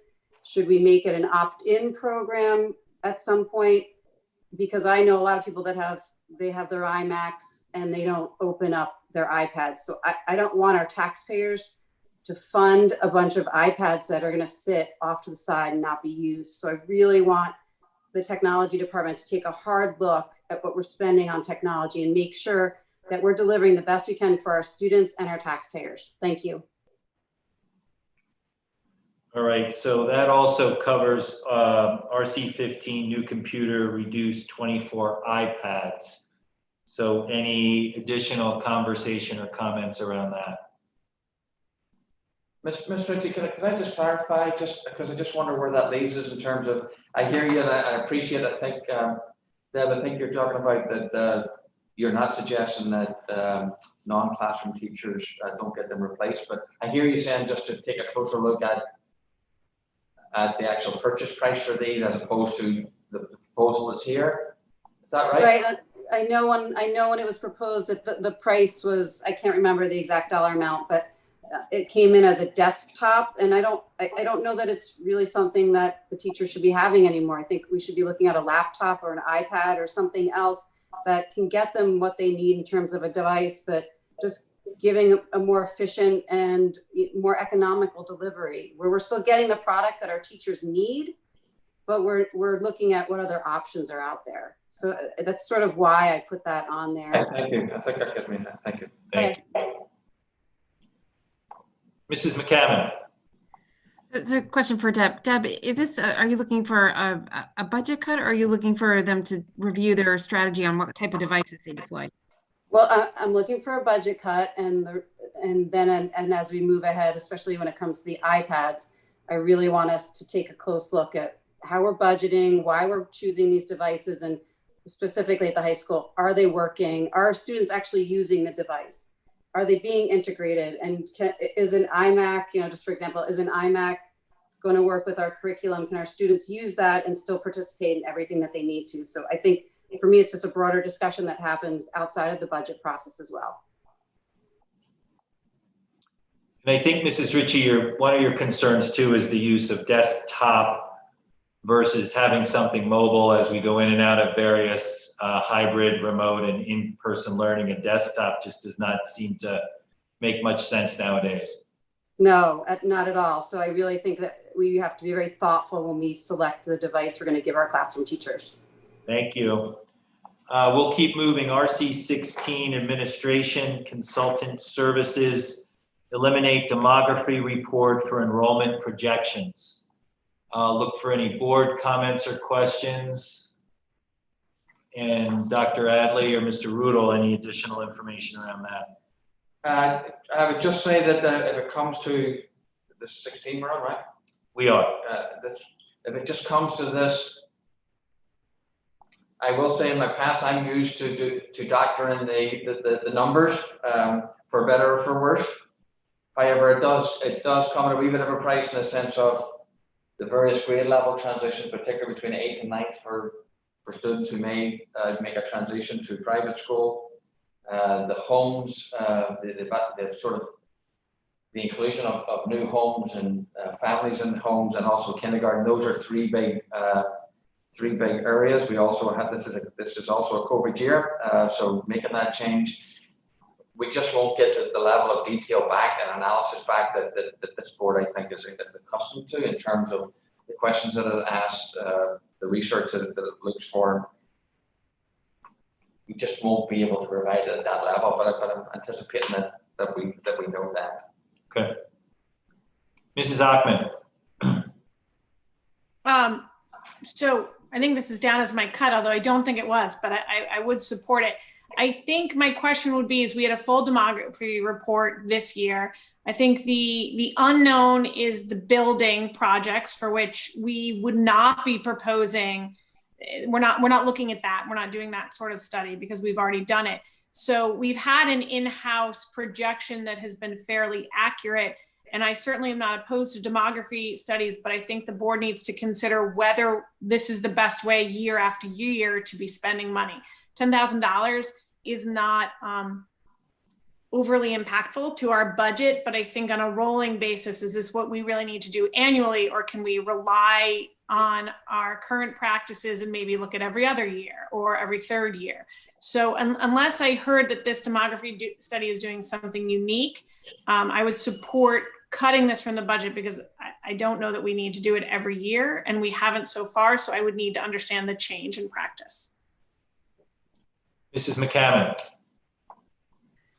I understand Mrs. Achman's point, and I don't disagree philosophically. I have two questions I think the board should consider when we make a final decision. And one is that we should have some census data, was my understanding, and that would be a little bit more accurate. And the second is we are looking at the possibility of open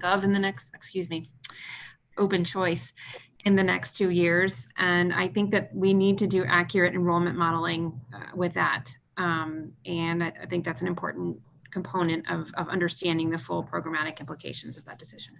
Thank you. Thank you, Mrs. McCammon. All right, any further questions? We'll move along. RC 18, personnel, classroom teacher, add second teacher in residence to that program that we're looking at. Any additional conversation or discussion there? Thank you. Scream if I'm moving too fast. RC 18, personnel, dues and membership. Just lost my glasses. That is the ad for the CREC partnership fee for a second teacher. So any additional conversation or questions on that program? And then RC 25, is the health insurance associated with that. So I think we're good. Mrs. McCammon. Marge, do you have any data about the candidate pool for that program? No, they have just begun to advertise it and it won't close until probably next month.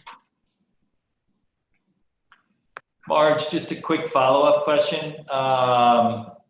The schools that do it, is there any data out there that most of the schools have 2, have 1, have 3? Is there any information as to what works best? I think you did a good job in explaining it, that it's nice to have 2 in terms of them kind of forming their own bond and friendship as they go through the program. Right, so CREC recommends 2, but I will check and see. The website doesn't, it tells the participating districts, but not how many they have, but I can follow up on that. Thank you. We'll keep moving. RC 18, personnel budget control, reduce budget control from 4 to 2. Teachers, any additional comments or thoughts? Mr. Sini. Thank you. Since it came up at public comment, one thing that the administration provided us, but I calculated out, was the use of budget control over the last 4 years. So just so the facts are out there, in fiscal year 18, we used 31.7%. In fiscal year 19, 42.4%. Fiscal year 20, 0%. Fiscal year 21 was 100%. But remember that budget control line was reduced by half in the budget revision process. So it actually was 50% of the original budget that we had set. So when I normalize for last year, and just take a straight average, we've used less than 33% of budget control over the last 4 fiscal years. Thank you, Mr. Sini. Mr. Maroney. Yeah, to build on Mr. Sini's point, I've seen some announcements and documentation about the budget control and how last year that impacted Ox Ridge's class sizes. And I would just ask Dr. Adley to refresh my memory, because I don't recall that being a budget control item as opposed to being a COVID related item. But essentially, whether it was, well, in some ways, whether it was COVID or whether it was budget related, it still was a staffing matter. We used our two budget control items up, and we didn't have any. We didn't have an additional section there in the budget control, so we had to add a paraprofessional in. So, I mean, if I needed, if Tara, I think Tara wants to say something. Well, you were finishing. Yeah. So we did, Dennis, we did use the 2. And some of those were used also for special education paraprofessionals that were needed in the budget. So in any given year, you're going to use it for those things. We have about 4 sections right now that are on tip. You heard a comment tonight. In the enrollment, we have about 4 sections that are really close to tipping right now, and that's even without discussing about COVID sections, which we haven't got to yet. That'll be later on here in the discussion. So if it was a year to do it at all, considering I would say that I wouldn't say this was the year to do it. Mrs. Achman. So Ox Ridge's last year was due to a raise in enrollment in August. They had over enrollment that came after we set sections. So it was not COVID, unless we want to say that we had, people move in because of COVID. The concern by parents that I think this whole board felt was, or heard, is that they felt that they had too many children and they were not at optimal level. But that was not, we did not add a para because of COVID in that class. We added it because those class sizes got large. So it is not in our COVID expenses, that para. It was taken directly out of budget control. We don't list it. It is not part of our special appropriation that we are going for. I do think it's hard to normalize for last year. It'd be, I don't know that the administration could answer this, but would we have added more teachers? Would we have broken more? Would we at this point be using our budget rather than COVID, going back for a COVID appropriation? I feel pretty strongly that budget control is 0.27% of our budget. We have returned money when we need to. We have said that this is the flexibility that we need. I think we heard some concerns about classes breaking in public comment. This is exactly why we have this, that if something changes, we can adjust correctly for it. And then if we don't use it, we return it to the town. So I know there are differing opinions. That's why we have a board of 9, but this is something I will strongly support in the budget.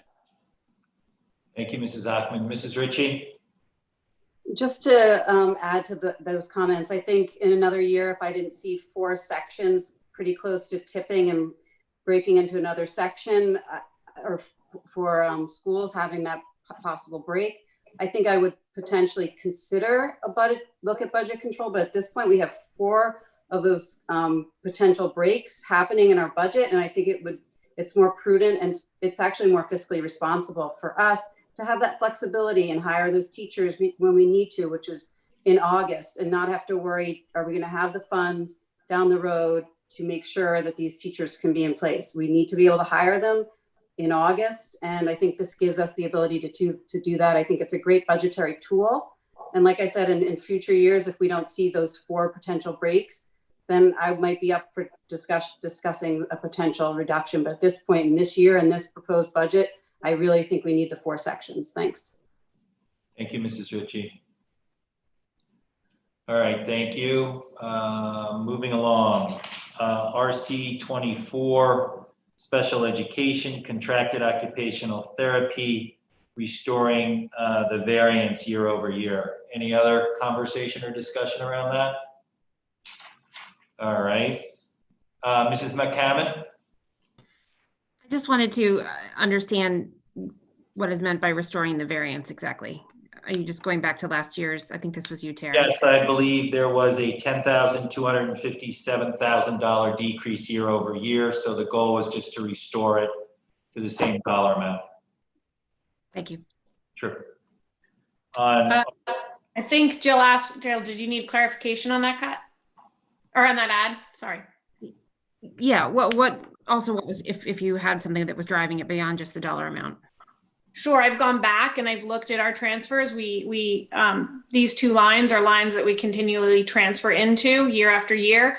And I think that often, as we've looked at our special education reports, these are 2 areas in which we see increased needs. So given that all IEPs are not completed for the year, I thought and as you've noted yourself, that there might be some special education needs that we need to plan for. I thought, rather than worrying about transfers, restore to last year and use that as a starting point. Thank you, Mrs. Ackman. So that kind of rolled into the second RC 24 in physical therapy, which was also to restore the variance, which was $7,589. So I'll keep that open for a moment. Any additional questions or comments on that? Okay. Dr. Adler. Is Ms. Klein there? Mrs. Klein was there. Mrs. Klein, could you speak to the need for this or lack thereof, do you think? Or I think Mr. Bachman did exactly, which were 2 things, and to Mrs. McCammon's question also. We know that OT and PT do change as the year goes on. New children come in, new PPTs recommend different services. So there seems to be transfers that do occur throughout the year. So I think that was one piece of the request for the restoration. And the other piece is that we have planned and we recognize that there may be additional services because of recovery services, because of COVID and school closure that we're anticipating during both ESY and have already begun since the March to present date. Thank you, Mrs. Klein. Mrs. McCammon. So Shirley and Alan, I thank you kindly for pulling out the $216,000 number as what we sort of think the current estimate for recovery services looks like. Was that already included in these OT and PT lines? How does it, or is that just based on what you know so far from PPTs plus what you can guesstimate from PPTs to come? Where's that number? It's both. It's what we know from current PPTs and what we are guesstimating to come. And it's in the areas of contracted speech, contracted services, and occupational therapy. Mrs. McCammon. So speaking also of what we can and can't plan for, one of the things that we often use budget control for historically is special education paras. So how are you thinking about variability in staffing in special education as we move into this next year? I think the same questions that come up. May I answer that, by the way, Dr. Adley? Thank you, Mrs. Klein. So I think the same way we know and unanticipated students move in mid-year, which we've had already. Students have new recommendations throughout the year. So we know often that we can't plan for how many paras we might need for our students. So often we do go to budget control when that does happen. There is no way to predict it because, again, of those two variables. And sometimes also, if you recall, the year before last, there were several students that moved in. We had, I think at one point, an increase of 68 students, if I recall, with IEPs that moved in that year. So it's hard to really anticipate that. And we do rely on that. Thank you, Mrs. Klein. Any additional conversation on that? Mrs. McCammon.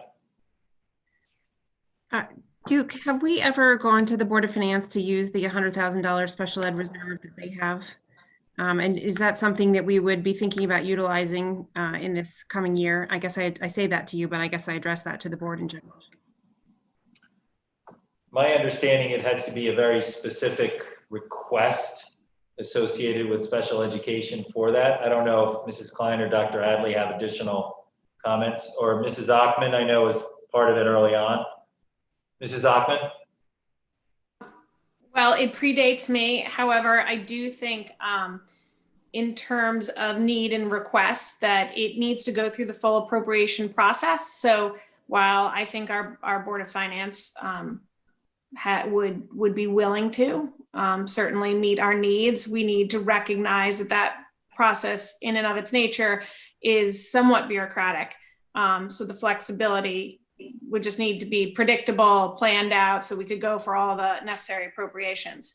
But my understanding, it has sat there, it has been drawn down on before. At this point, I believe it's about $100,000 left in that reserve account. Mrs. Ritchie. Thank you, Mrs. Achman. I would just suggest that we check with the Board of Finance because I know they did clean up a lot of those reserve accounts, and I can't remember if it was one of them, but I just feel like it was. So we should probably double check that that even exists anymore. Thank you, Mrs. Ritchie. And Mrs. McCammon, I'll take that as a follow-up with the Board of Finance. Mr. Sini? Yeah, just as your follow-up, Mr. Chairman, that, you know, how can we use it? Because it doesn't sound like we use it too frequently. Thank you. Mrs. Achman?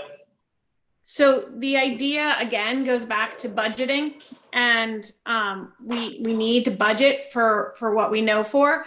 So it couldn't be that, oh, we know we have a $100,000 need, but don't worry, it's over here. It would need to be a need that we could not have anticipated, that we did not budget for, and that we all of a sudden said, there was no way for us to know for this, we have to go. And there are lots of situations in which that could happen. It does still exist. It has been talked about rolling it into the general fund. That has not occurred yet. But I do think that it does not allow us to make the decision. And while I would hope that our Board of Finance too, it would be a Board of Finance decision of whether, how, when it is necessary to release those funds. So that there is a slightly different take on what this money is versus what budgeted appropriation dollars are. So thank you for that additional context, and I will take away as a follow-up to have a conversation with the Board of Finance and get some clarity around that. Thank you. All right, moving along. RC 25 fixed regular transportation, 2 additional buses. Duke, can I go back to RC 24?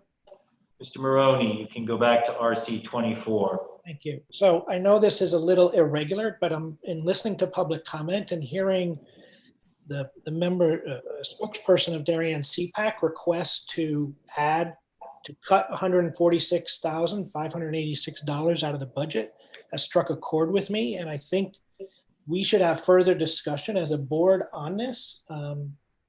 You know, I know it's not traditional to add more things at the public hearing, but to me, that's also what the public hearing is, to listen to what the public is saying.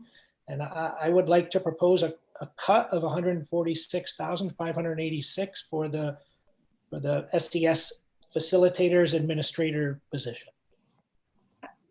Can I ask point of Mrs. order? Stein?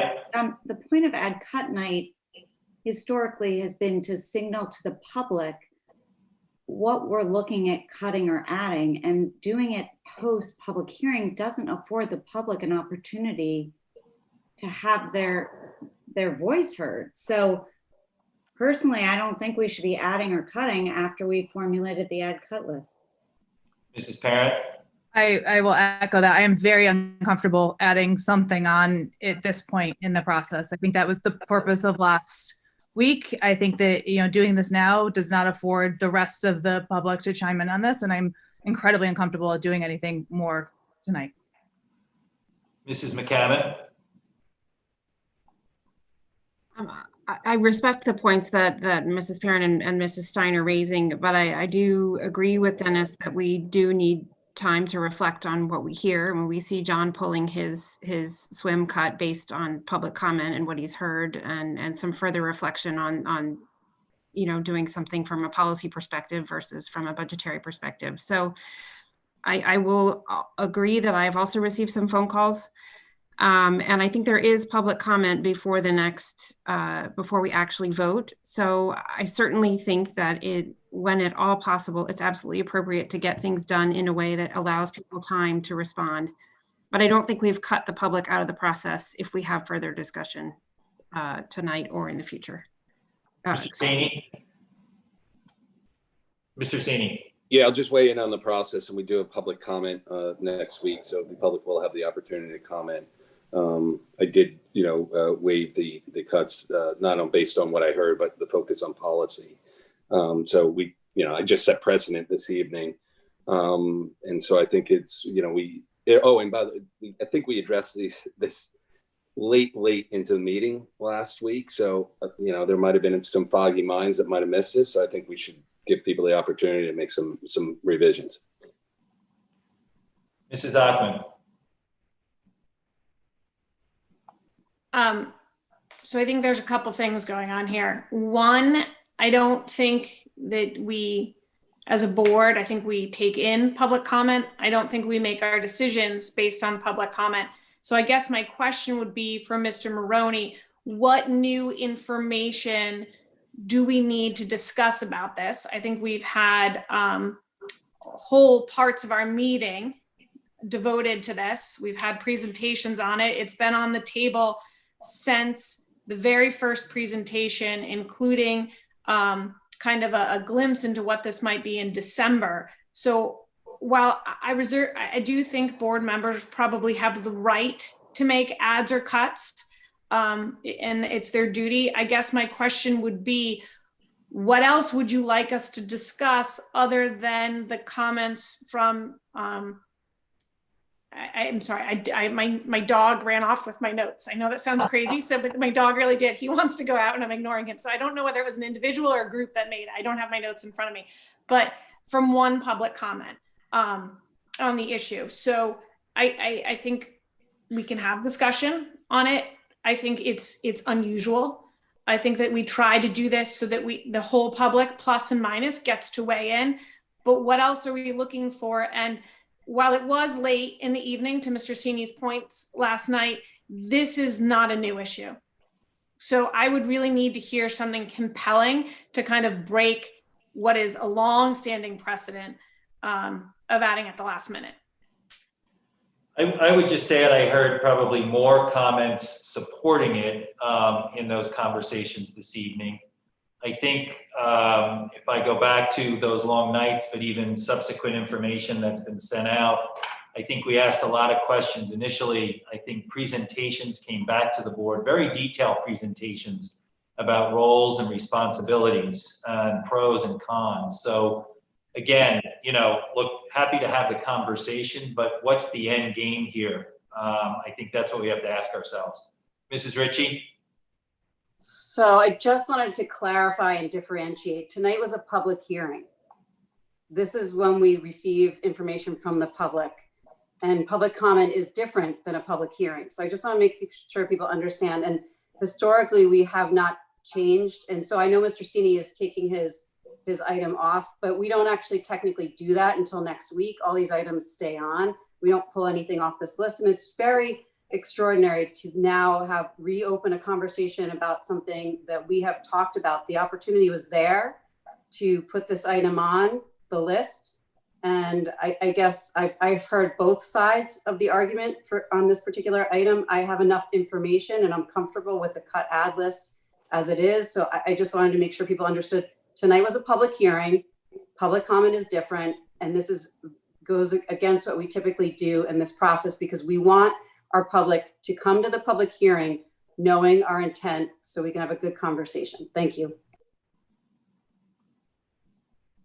Sorry, Mrs. McCammon.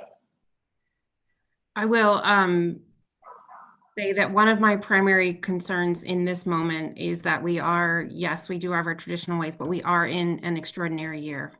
And I think one of the things that the facilitators represented was strong parent engagement, and that was a primary component of the role. And I am concerned about I think we need to discuss the implications of making a change to a role that has a engagement as a large piece in it at a period in time where our families and children of disabilities are probably more impacted in some ways than some of our other families, and maybe struggling to engage and be interested in the budget process, not because they don't care, but because this is a really difficult time for children and families of children with disabilities.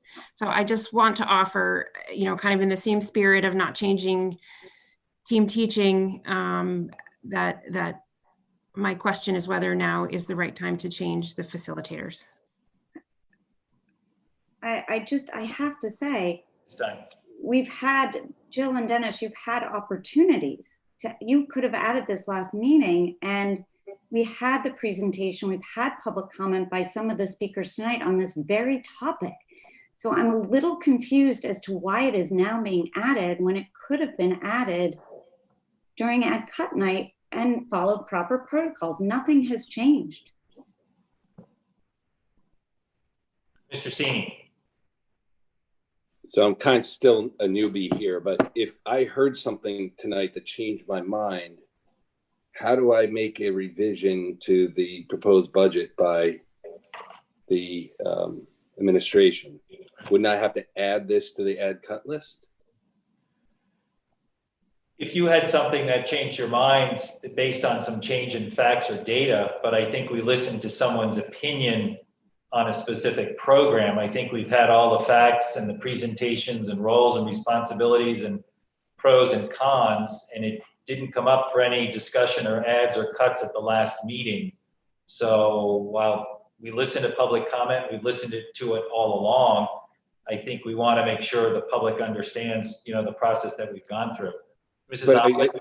I'm sorry, let me follow up, Duke. As Deb said, this is a public, this is a public hearing, not public comment. So we were sitting to hear the public's input and making revisions, based on what they're telling us. They don't want us to cut things. They want us to add things. They support things. They don't support things. So, we heard tonight a couple differing views. So I guess if, I heard something that I changed my mind last minute. Certainly I've heard a lot of things, and I'm not even talking about this specifically.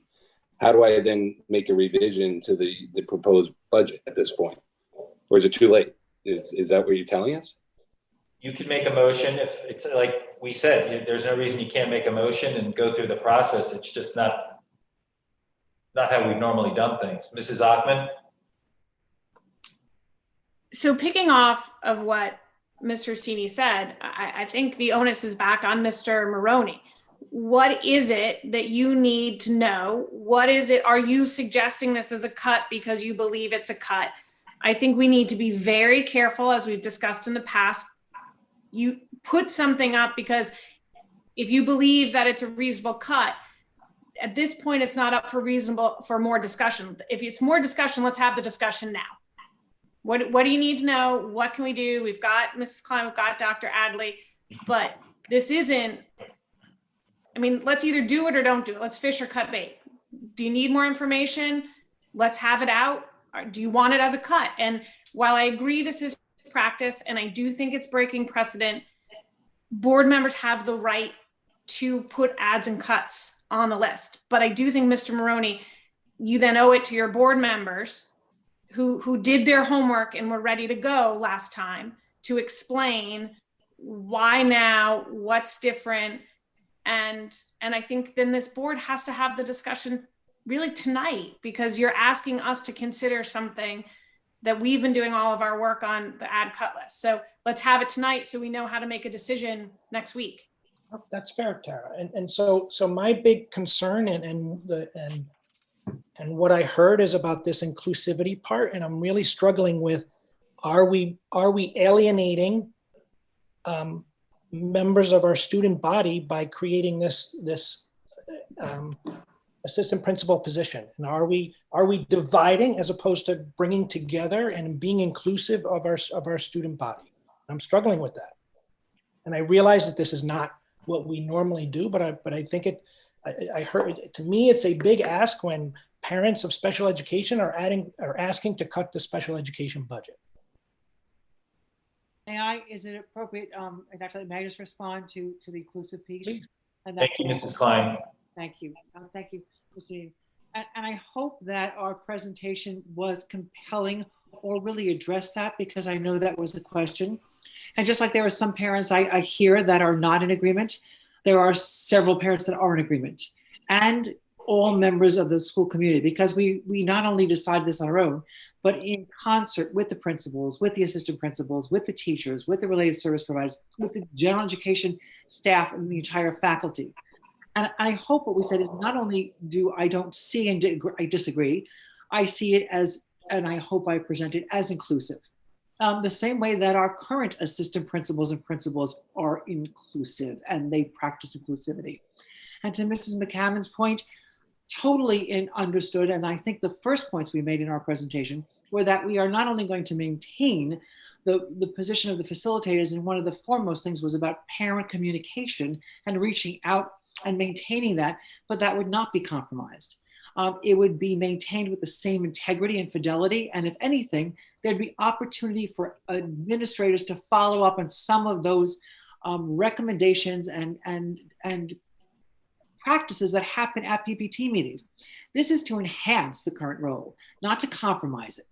This is to maintain the fidelity and the transparency of the current role. And it changed because 6 years ago when that was developed, and as Mrs. McCammon actually pointed out at one of our prior meetings, it was really about decision-making and not prior determination of PPTs. We've achieved that and we've moved on. And what we're presenting now is really to go beyond what facilitators can do to embrace inclusion, to embrace fidelity, to be able to really build on instructional leadership in all of our classrooms, both in the general education classroom with children who are supported in those classrooms, as well as in the special education classroom. And I hope our presentation really presented the rigor of what we're asking for. So I would take the opportunity for me, because I may not get another opportunity at it. Did you raise your hand? I am now. Thank you, Dr. Adler. Thank you, Mr. Chairman. Mr. Maroney, I respect your concerns and your opinions. I will say this. For anybody who knows me and knows my history, I've always been an advocate of inclusion model of special education, always. And I thought for a second this was a creating a silo in any of the schools. It wouldn't be on the table to start with. This is the absolute opposite. This is one of the biggest things in this budget. When it's assigned to sort of like assistant principals and administrators, I understand that it causes concern and possibly further elaboration and explanation. But this is one of the biggest things for change in the experience for kids, for change in the experience of special education in the classrooms. These assistant principals, they're specialized in special education law and expertise and instructional practices. This also is going to expand the practices for all kids. This is not an isolation thing. It's actually an inclusive practice. Again, as I shared my own experience over the years, there's no great. Your principals, by the way, are not going to give up other principals coming in for special education and so on. It's not just completely isolated to this one particular person. Yes, this one person has the oversight of it, but they also have the responsibility for implementation and accountability and so on and so forth. All I can try to share is the process for inclusiveness. And again, as an assistant principal myself, as a principal myself, one of the greatest privileges I ever had is sitting at PPTs and from an inclusive point of view. But this is one of the biggest things in the budget, there's no doubt about it. I strongly advocate for this as a very positive move. You may not get a better choice. You may say this is not the year. Well, I don't think you'll get it again. I don't think there will be an opportunity, and I think it's a perfect opportunity to make the change. Mrs. Ritchie. Since we've opened the discussion, I'll just say that when this was first proposed to us, I was apprehensive because of the inclusion aspect, and also always going to scrutinize additional administration because of the budgetary implications. But I will tell you, thank you, Shirley, for your presentation, because you sold me.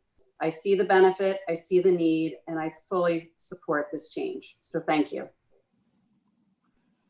Mrs. Perrin. Thank you. I was just going to say that we've had this discussion already. Like Mrs. Klein's answer was the same that she gave a few weeks ago. So I just want to say thank you. We've had the information, and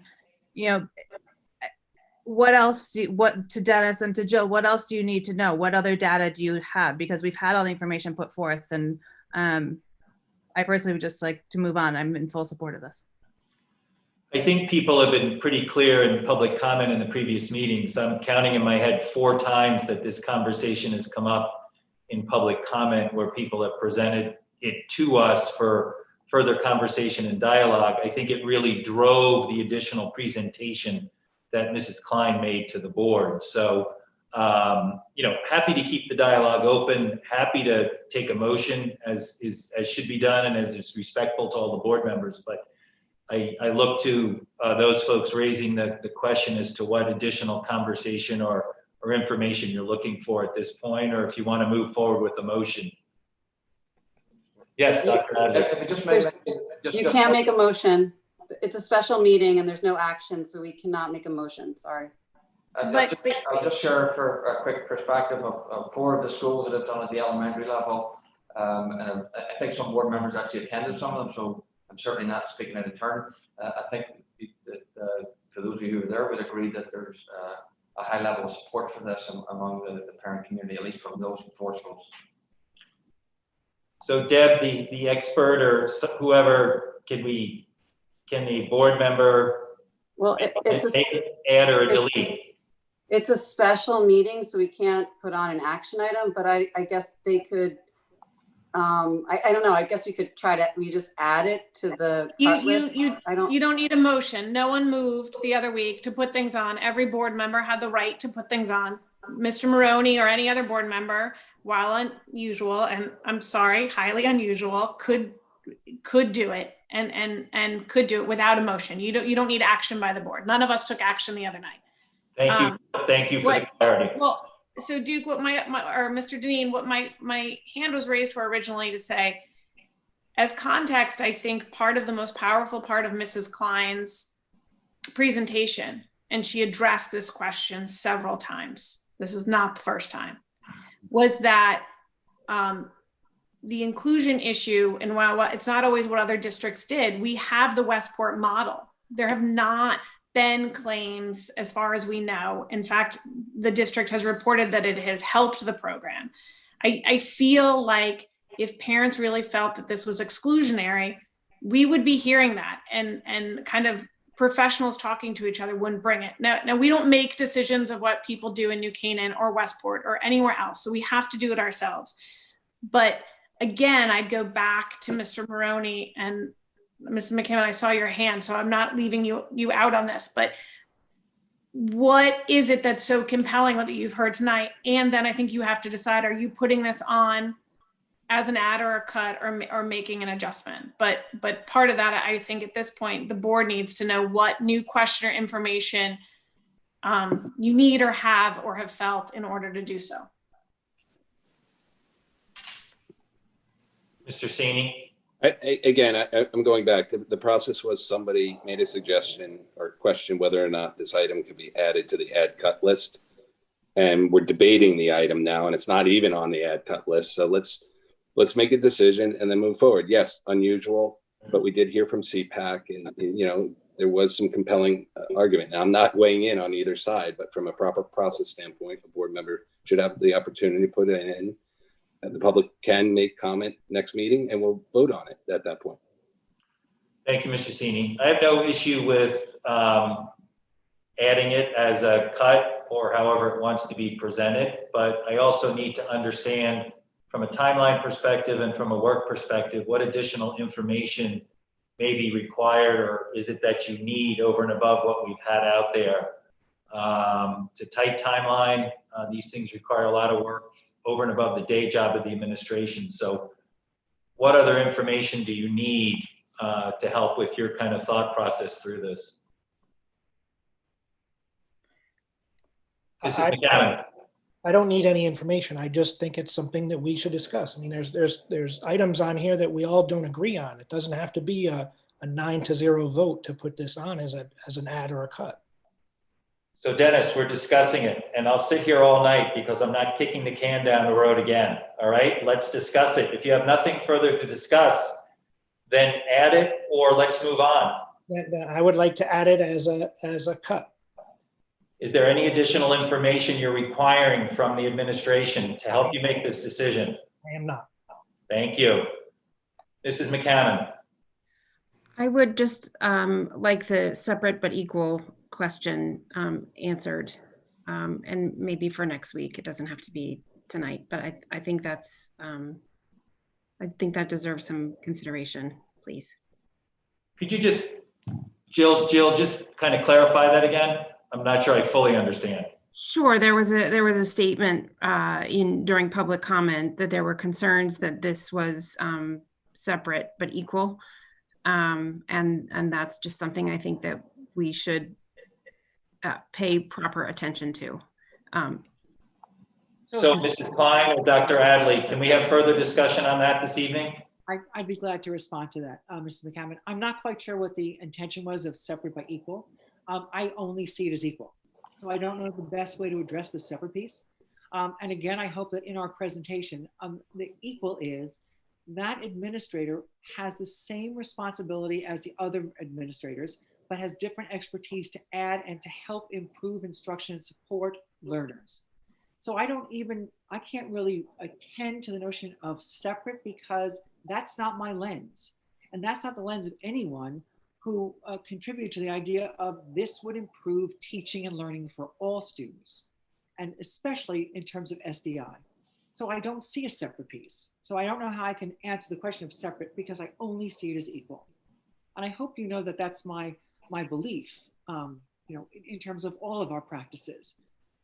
Shirley, I'm not asking necessarily for your personal belief. I'm thinking more that from an institutional perspective, whether or not we have to ask ourselves the question of separate but equal. I know that it exists in other districts.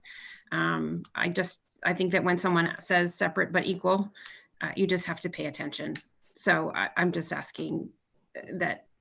And I hear that. And respectfully, I see it as equal. I don't see it as separate. Thank you. Anything to add, Dr. Adley? No, I think I've asked Ms. McKevitt respectfully what she thinks that question, the intent of that question is, because if I have a clear intent of the question, I can certainly answer. Sure. I think that, the traditional example would be one water fountain for one group of people and another water fountain for a different group of people. And that was sort of some of the separate but equal. So I think when someone throws that language out, we just need to attend to it. And I don't mean throws it out. I mean, when we're asked the question, we need to answer. We need to. That's pretty easy for me to answer too. So that's fine. I mean, our system principles are for all children. Thank you. Mrs. Ritchie. So I just wanted Dennis to clarify the dollar amount, because I only heard that he was putting something on the table, but I would like to know the specific dollar amount that he would then be cutting from the budget. Thank you. $146,000. $1,586. Okay, Mr. Rudel, I lost you visually. But do you have that, and that aligns with the dollar amount associated with the change in that role? Yes. Okay, thank you. Mrs. Achman. So again, I caution this board. We have had a lot of terms thrown out at us in public comment. Fantasyland was one of them, and I don't think this board ever felt like they were in Fantasyland. Separate but equal is a complex legal argument that had to do with civil rights. I understand that there are parents who are concerned that they feel that this might create inequities. I think Mrs. Klein has explained that, but the idea that we would say that this board is considering something akin to separate water fountains is outrageous to me. There may be concerns about this, but we are not, and if this board wants to say that it is entering into a separate but equal argument, then this conversation never should have gotten this far. I'm sorry, I find we do not control the public's words, but we do control, as sitting elected officials, the terms we choose to pick up. And that's incredibly upsetting to me that it's not upsetting to me, Mrs. McCammon's question. It's upsetting to me that we're saying that this is akin to something like that. I think it's a very powerful term, it's a very emotional term, and it's a complex legal understanding. Mrs. Parent? No? All right, thank you, Mrs. Achman. Mrs. McCammon, any further information that you require from an administration standpoint in terms of the this topic? No, thank you. Okay, thank you, Mrs. McCammon. All right. So, Dennis, just to confirm, we've added that to the cut list, and there's no additional information you're looking for from the administration right now. Correct, and thank you. Thank you, Dennis. All right.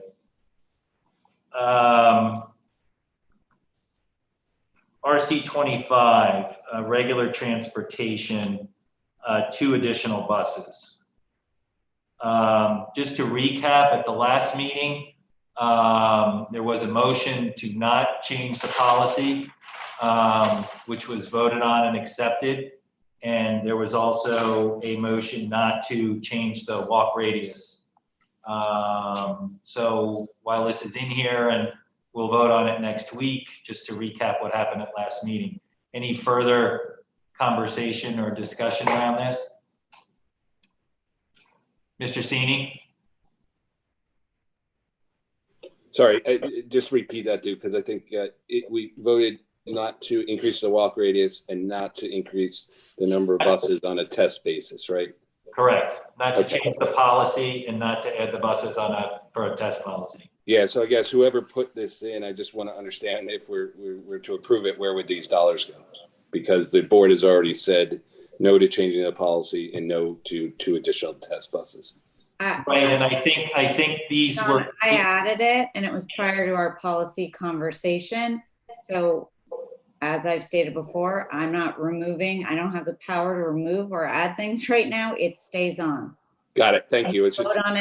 We vote on it on Tuesday. Yes. Appreciate it. Thank you. Process got it on there before we went to the policy discussion. Thank you, Mrs. Stein. Thank you, Mr. Cini. Mrs. Achman? So I think, to be clear, and I left the meeting, so I'm rewatching it. So I just add in a few things. One, what Mrs. Stein has done has added $176,000 to fixed expenses. She still can do that can pass, and that can pass for buses. This board can vote differently one week to the next, although that would be very confusing for the public, I would note. But I do think that what I would add is I heard a lot of concerns about data for buses.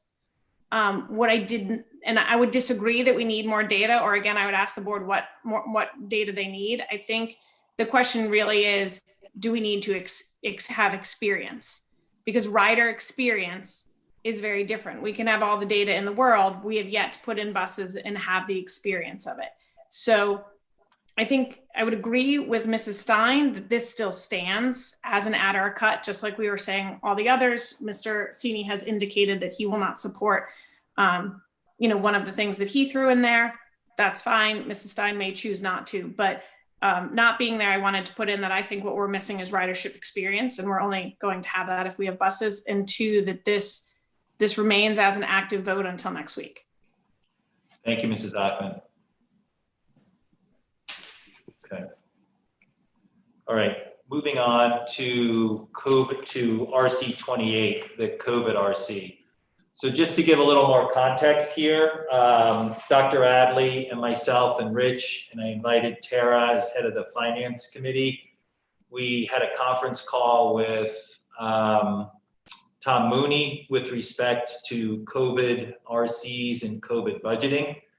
His guidance was, as we build a budget, we cannot build a budget anticipating a deficit or trying to anticipate an appropriation.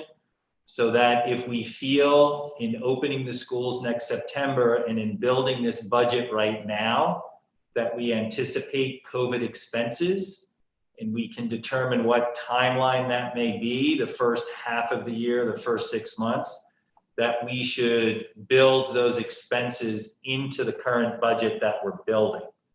I don't know if you had anything to add to that, Dr. Adley, in terms of the guidance. No, you've reflected his guidance accurately. Okay. That's correct. All right, good. So with that, I don't know, do you want to touch base on this or? No, all I would say is, the decision, I guess the first decision is actually, is the board going to go ahead with this particular RC? Should it go ahead with the RC?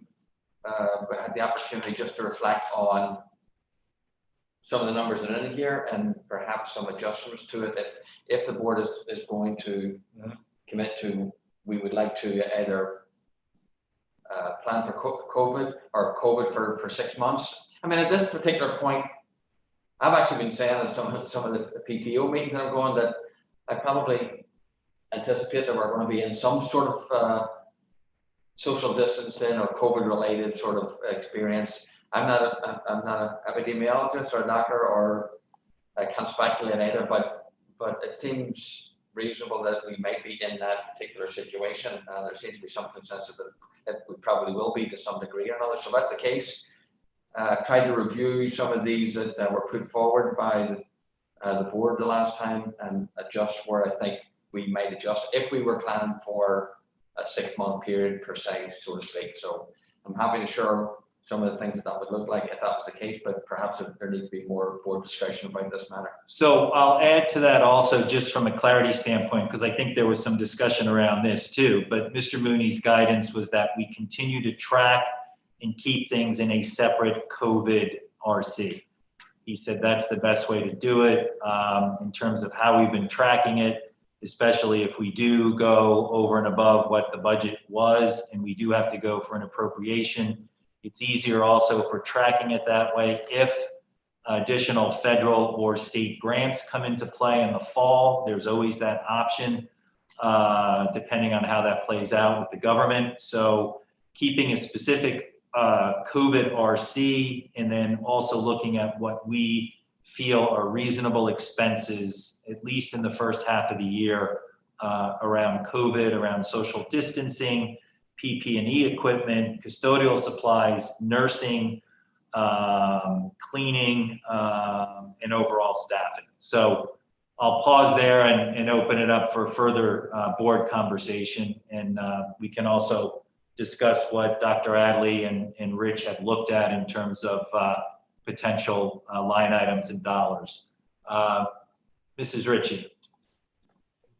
Thank you. I'm glad to hear Tom's perspective on all of that. And from my perspective, I would love to hear from the administration in terms of what they would change to what I put on the table in terms of COVID expenses. It does look like some of the stuff Tara put a different dollar amount. So there's some things that are duplicate in there between what I proposed and what Tara proposed. So I think it would be good to have a sense before next Tuesday which of the items administration would like to adjust? Are there items that they would like to add? So I'm really at this point interested in hearing administration's perspective. Thank you. So I think we'll get to that in just a moment. I think thank you, Mrs. Ritchie. Let's just continue with some questions so we can capture them. If it's all directed toward hearing what the administration has to say, we can do that also. Mr. Sini? I'm sorry, so the administration has a proposal that it wants to bring forth to us? Is that what you're saying, Dave? They want to have a conversation about some work that they've done as to what they see are potential line item expenses. Yeah, I mean, I'd love to hear a proposal that comes from the administration, because this is a 180 from their original stance, whether or not this was suitable. I'm glad it was raised. I'm glad there was due diligence done behind it. And I guess I would just also want to ensure that we're not tripping into any minimum budget issues as well, okay? But yeah, I would love to hear a proposal from the administration around this now that we're hearing that it's a best practice, if you will. Thank you, Mr. Sini. Mrs. Achman? So I would agree that we need to hear a proposal from the administration. I mean, I did it, my proposed were based on, what I thought, but that doesn't mean that I had an exhaustive list or I even had the right list. So mine was more putting things that I thought we could reasonably anticipate. And it wasn't, to be clear, it wasn't, okay, give us 6 months of expenses. My thought was it is reasonable to presume social distancing for a minimum of 6 months. If the administration thinks that's 4 months or 6 months or 8 months, and talking with its advisors, I'm willing to entertain that. So I would look at my list as kind of, I was trying to start the conversation, because I think I would just stress it's more than a best practice. It's a statutory requirement, and Mr. Mooney confirmed that. And I'm not picking on John's words by any means. I just think we all need to understand that he was very clear that if we knew there were expenses, we had to put them in the budget in the best interest of the town. It wasn't even the best interest of the board. It was, we needed to let the town know what we were going to expend. That's our duty. So I would say, as the administration looks at mine, I don't feel tied to anything. I really want to hear what you think you need. But I do think we need that sooner than later, because I can't make a decision next week, receiving it next week. Thank you, Mrs. Achman. Yeah, I think we should move just to the conversation with the work that's been done by the administration. I think Mrs. Ritchie and Mrs. Achman's information here kind of started the conversation, but I think the administration has done a preliminary review, and we can discuss it this evening and then fine tune it and get information out for people to review and go through some questions this week, so we have the information we need prior to the next meeting. So I'll turn it over to you, to Dr. Adley and Mr. Rudel. Okay, well, just contextually also, while Attorney Mooney has said that, I will say that the surrounding towns are dealing with it in different ways. Some of them are bringing a significant amount forward, some of them are bringing a smaller amount forward, and some of them aren't budgeting it at all. So that's just context. If I may, Richard, do you have the ability just to pull up some stuff? Sure.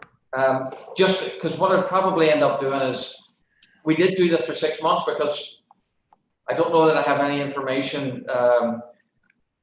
We're hopeful, and I don't think it's going to be for a year, but I'm not completely sure about that. And to do it for any less than the 6 months might be just, I don't know how to get my head around like a 1 month, 2 month, 3 month type thing. So it just seemed reasonable if we were doing it for this a period of time, and this period of time that 6 months seemed at least reasonable.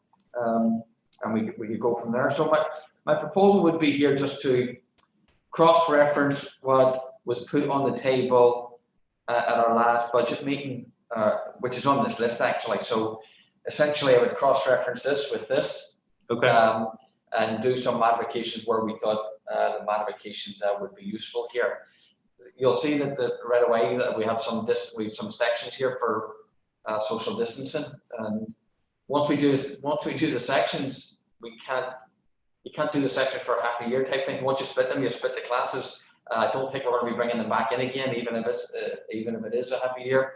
You'll notice there that token 8, it's in RC 18 already under budget control, so that's one already spoken for. LPN. So some of these, it was Deb, Tara, Deb and Tara primarily put these on the table the last time. So I'll just mention them. It may just be some different dollars just for the half year, but part-time custodians that we've discussed before, custodial overtime, the PPEs, if these again for half year, custodial supplies that we need, the director of nursery stipend. Some of these again are in the original proposal. Materials, and materials are essentially if we have different sections. The way we did this year, we had different educational materials. We need additional sections of educational materials. The bus cleaning, storage boxes, YMCA, girls swimming again, the same that we had this year, and the contractual cleaning at the weekends. And there's a little bit of an offset there, and you'll see 2 asterisks at the bottom. If lunch monitors aren't approved, then we're going to probably need more supervision in there at the cost that we've priced out. And the cafeteria account depends on what we're in, hybrid days or otherwise, as to whether we're going to experience a loss in that continued loss in that account. So really, it's just a calibration. The concept's the same. Are you planning for something? In this case, for 6 months, if that's the case, and if that's the case, then this is our best thinking at this particular point. I would say that, Mr. Sheeny, in terms of 180 for me, I didn't bring forward a COVID budget. I wasn't planning necessarily on the COVID budget. The budget discussion came up in terms of should we do that, and so it's my responsibility to work with the board in terms of engaging in that discussion, whether that makes sense to do, whether we're advised to do that with our council or otherwise. So that's a process that came after I actually presented the superintendent's budget, but I respect that, and given the direction we're going, the discussion whether we actually do this as a board or not. But if we are going to do it, these are our numbers that we would sort of, with your understanding, permission or otherwise, we would adjust these accordingly, unless there was discussion about why they're so significantly different or otherwise. So just to continue understanding this, so just some storage boxes are the Connex boxes that are used for furniture and equipment. The girls swimming would stay and play just because that's how that played out this year, and they've established that fact, and that's a separate after the budget season accounting discussion.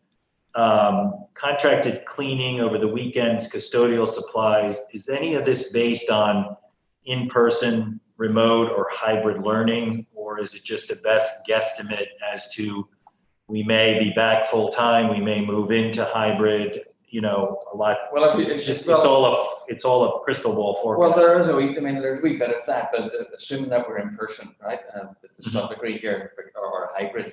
Okay. If we're remote completely, then some of the custodial stuff we won't be getting as much of. Right. But that's a good faith estimate if we were planning to do for 6 months. Okay. And it's can you see us for questions? For 6 months, you looked at this in terms of being back to kind of in-person learning in September? In-person hybrid, yeah. Okay.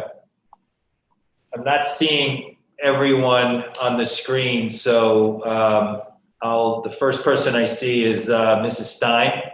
Alan, one question, or Rich, if we keep the paras and don't have lunch monitors, will we see an addition of lunch monitors here? I see middle school, but not elementary. Yeah, so if the lunch monitors are not kept in the budget, we would have to add, there would be 10, which is what you have now, which would be about $81,000 for 90 days. Thank you. Do a quick question. Two questions. Mr. Brown. Sorry. I know I've heard of 6 months, but I see 90 school days, which to me is 3 months. I'm just not sure how long this period is. If I could just clarity on that, please. I should say half a school year to clarify. I should say half a school year. Okay, thank you. I appreciate it. And then just the other question, point of information, probably just serving as a board member. I'm trying to understand, why is it not an issue to propose changes to add cut numbers now? But when another member mentioned ag cut numbers earlier, that was the end of board practice as we know it. Could someone explain the distinction between those requests, please? Well, I would say that these were already put on the table by board members on ad cut night. The administration is clarifying because when they were put on, those two board members asked for the administration to sort of look at their numbers. And in the meantime, there's been conversation with board counsel. So these were already on the table on ad cut night. They aren't new additions. Does that answer your question, Mr. Brown? Sort of. Maybe this will be an ongoing question. Thank you. Okay. Thank you, Mr. Brown. Thank you, Mrs. Stein. Looking for other hands. I only see 3 people.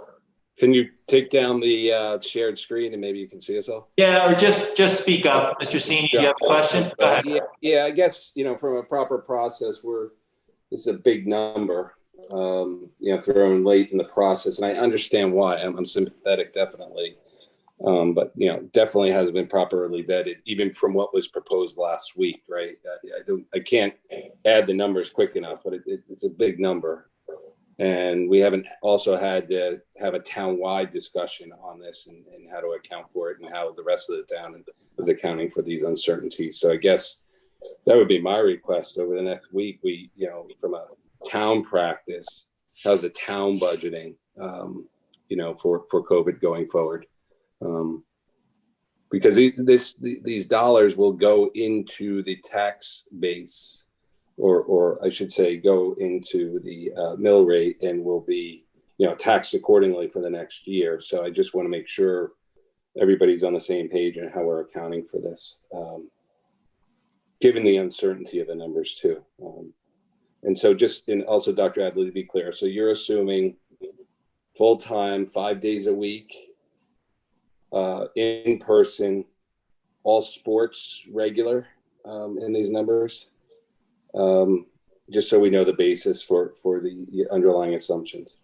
Well, it would be hybrid or in person at this particular point. The sports, Rich, did you include the sports? Or I just want to make sure. Did you include all sports? So we didn't assume any savings from sports. So it's assumed that sports would happen as is. The only issue would be we wouldn't rent out our buildings similar to what we're doing now. So you would have a cost to rent out the YMCA for girls' swim. Thank you. Mrs. Achman. So I would agree, this is a big number. Might I suggest that if we go down this route, given that it's part of a COVID RC, we make a commitment to anyone reviewing this budget, both the Board of Finance and the RTM, that we would track as diligently we did this year, and any monies in this fund, if they weren't going to COVID, like if COVID ends after 60 days, we won't just say, oh, it's our appropriation, we can move it. We make a promise and a commitment that this RC, this particular RC, almost like budget control, will only be used for specific purpose of COVID. And so if for some reason something happens and we only need 60 days of costs or 45 days of costs or 82 days of costs, we make a commitment to the other town boards that we would freeze these accounts and return them as needed, or if there needs to be any change, we enter into that conversation with them. Because I do think this is unique. I do think this is a much larger number than even I anticipated. I do think it's required, but I think that this is really a matter of trust. Like, do you trust that we want to get our kids back in school and this is what we need to do for them, and we're asking for this money because of COVID, and we won't use it for anything other than that? So I think maybe if we could put our stamp and seal of approval on that, that might be a little more palatable as some high numbers now get bantered about.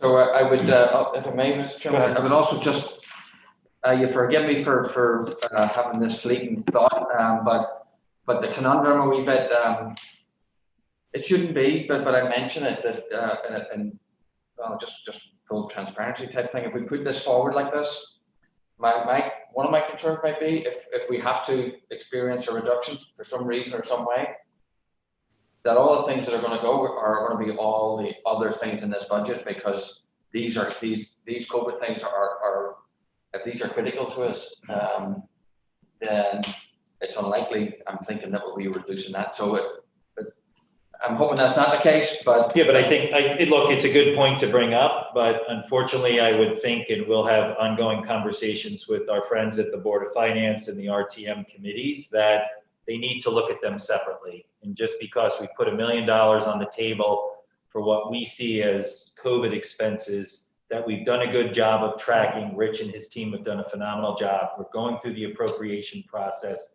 I think we've proved ourselves this year to the point of some of Tara's comments, but I think we would have to make it perfectly clear that that is, they're two separate, distinct things they have to look at. They cannot look at our regular education, special education budget that we've proposed and think just because we're proposing $1 million here, they've got to figure out some stuff on the other side there. That just would not be a fair, appropriate approach to the budget process. Mr. Cini. So, yeah, I mean, you guys are raising some really good points. And again, for proper process in this, we just added $1 million to our forecast with zero public input on this. I mean, you did have public input on the numbers that Tara and Deb put forward. But, these other boards, the RTM, Board of Finance, and the general public haven't had a chance to weigh in. So I'm just concerned, the dollar amount without us kind of vetting all the questions that might come our way. And I get the narrative that we will return it all, but we can't commit to that as a board in the future, right? So you're right, there will be an element of trust, but I think part of that element of trust is giving the opportunity for everybody to really weigh in on this and think, collaboratively on it. Thank you, Mr. Cini. Mrs. Parent. F&B had their meeting the other night, and they opined on this idea, and they were in full support of us budgeting for COVID. There was no actual number that they were bantering about, but they were in full support, minus one abstention of us doing this, with the understanding that we clearly track it as COVID expenses, and if it is not spent as a COVID expense, that it goes back. So they're just reporting that out. Thank you, Mrs. Parent. Mrs. McCammon. Duke, I'm curious specifically for the purposes of thinking about MBR. I'd like to be reassured that we would be okay on MBR. I'm also just thinking about it from the perspective of taxation. We're adding tax dollars that we may or may not spend. Would it make more sense to dip into the reserves that we do have healthy reserves that conversation has been had? Is that an area where we should dip in? And so related to that question is I appreciate Mr. Mooney's point about making sure that you plan for expenses that you can anticipate. And certainly I'm grateful that board members raised this. I am curious to know if a parallel appropriation process would meet what Mr. Mooney's request was, again, with the concern that your operating budget's a bit different from this type of spend. I think in the conversation with Mr. Mooney, we cannot just build a budget thinking we're going to go for an appropriation. That if we can estimate expenses tied specifically to COVID in the interest of the town and from a planning perspective, we should do that. If we need an appropriation over and above that, that's kind of the normal process to go through. Mr. Rudel, I think Jill brings up a good question on the MBR, and we put $1 million onto this budget. What are your thoughts around that? So if you add $1 million to the budget, it becomes part of your base budget when you're doing your fiscal 23 budget. Right.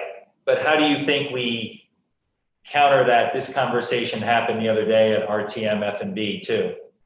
I mean, you've got general wage increases out the next couple of years also. Correct. So when you add $1 million or any dollar amount, that's kind of your new threshold for the year. So the budget for the following year could not be reduced by that dollar amount. While supplemental appropriations do factor into MBRs, you would be building in essentially $1 million credit when you do the fiscal 23 budget. And to that point, Rich, if we built in the million and we returned 500,000, that really doesn't affect that threshold that we've established. Correct. Okay, thank you. Mrs. Achman. I'm sorry, but MBR is never how we have budgeted before. We have put in $1 million to a budget. We've taken $1 million cuts, and I understand the concept, but we can't start making educational decisions based on MBR. We can say, what does the district need over an appropriation for a year? We need COVID expenses. We can debate the COVID expenses that Dr. Adley has put forward, just like we've debated everything else Dr. Adley has put forward. We may agree, we may not agree. We may think the length of time is reasonable or not. But we have not made any other budgetary decision based on MBR. I really think that while, yes, it is a financial reality and there are things you can do with MBR,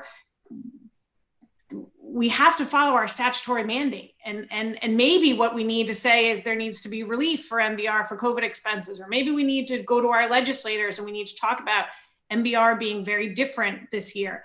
But I worry that we start making decisions based on MBR. That is not our mandate.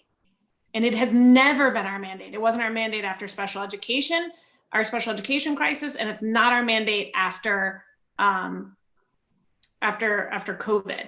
So sorry, I think my battery's getting low. I just don't know that is how boards should be considering the educational needs of the district, which this year include COVID. We can get into, what do you need? Do you really need $1 million? That's a good discussion, and it is coming late in the game, but that's because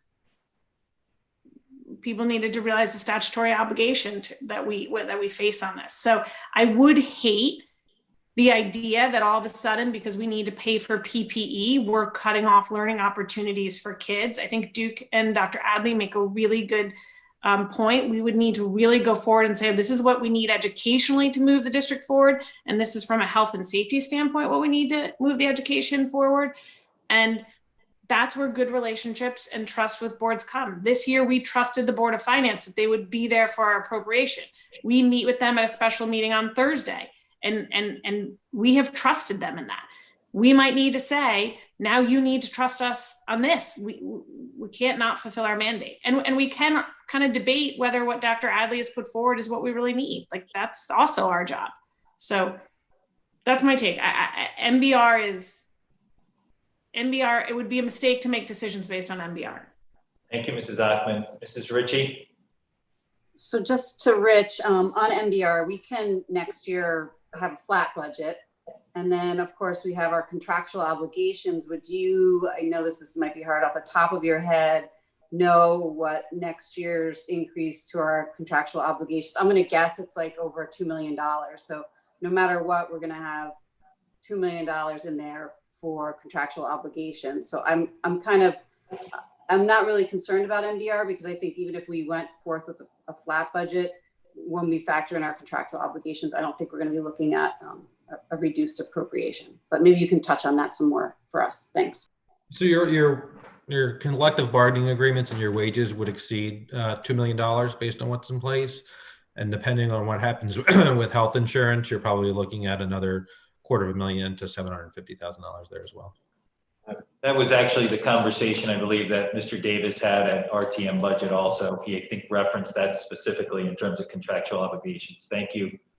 Dr. Adley. Yeah, again, it's speculation, but I would firmly speculate and believe that you probably get legislative relief from this.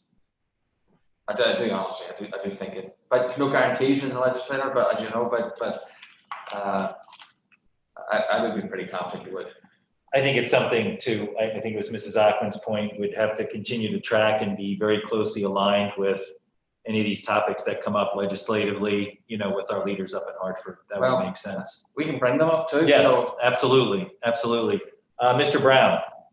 Hi, just really quickly. I know that's a 6-month number. Are we required to do 6 months, or could we do 3 months or month by month? I'm just trying to understand if there's a requirement.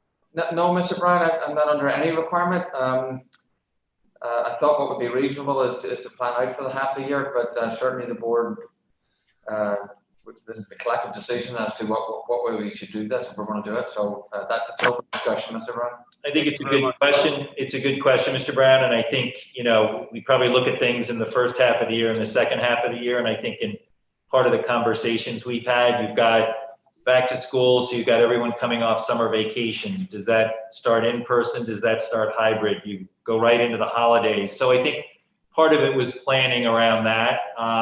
But we can also kind of slice the numbers for 3 months, 6 months, and out a year, just so everyone has the full picture. And I just had two follow-up really quick. One's technical for Rich, one's just a history if anyone wants to chime in. For Rich, the question is, you mentioned if we set our baseline here by adding this $1 million next year, and then we get to the year after that, it remains as a baseline. Are we required to spend that much again, or is that just an accounting and we just take it down and it makes comps a little weird year over year? Or is there a requirement? Because I thought we're on zero-based budgeting.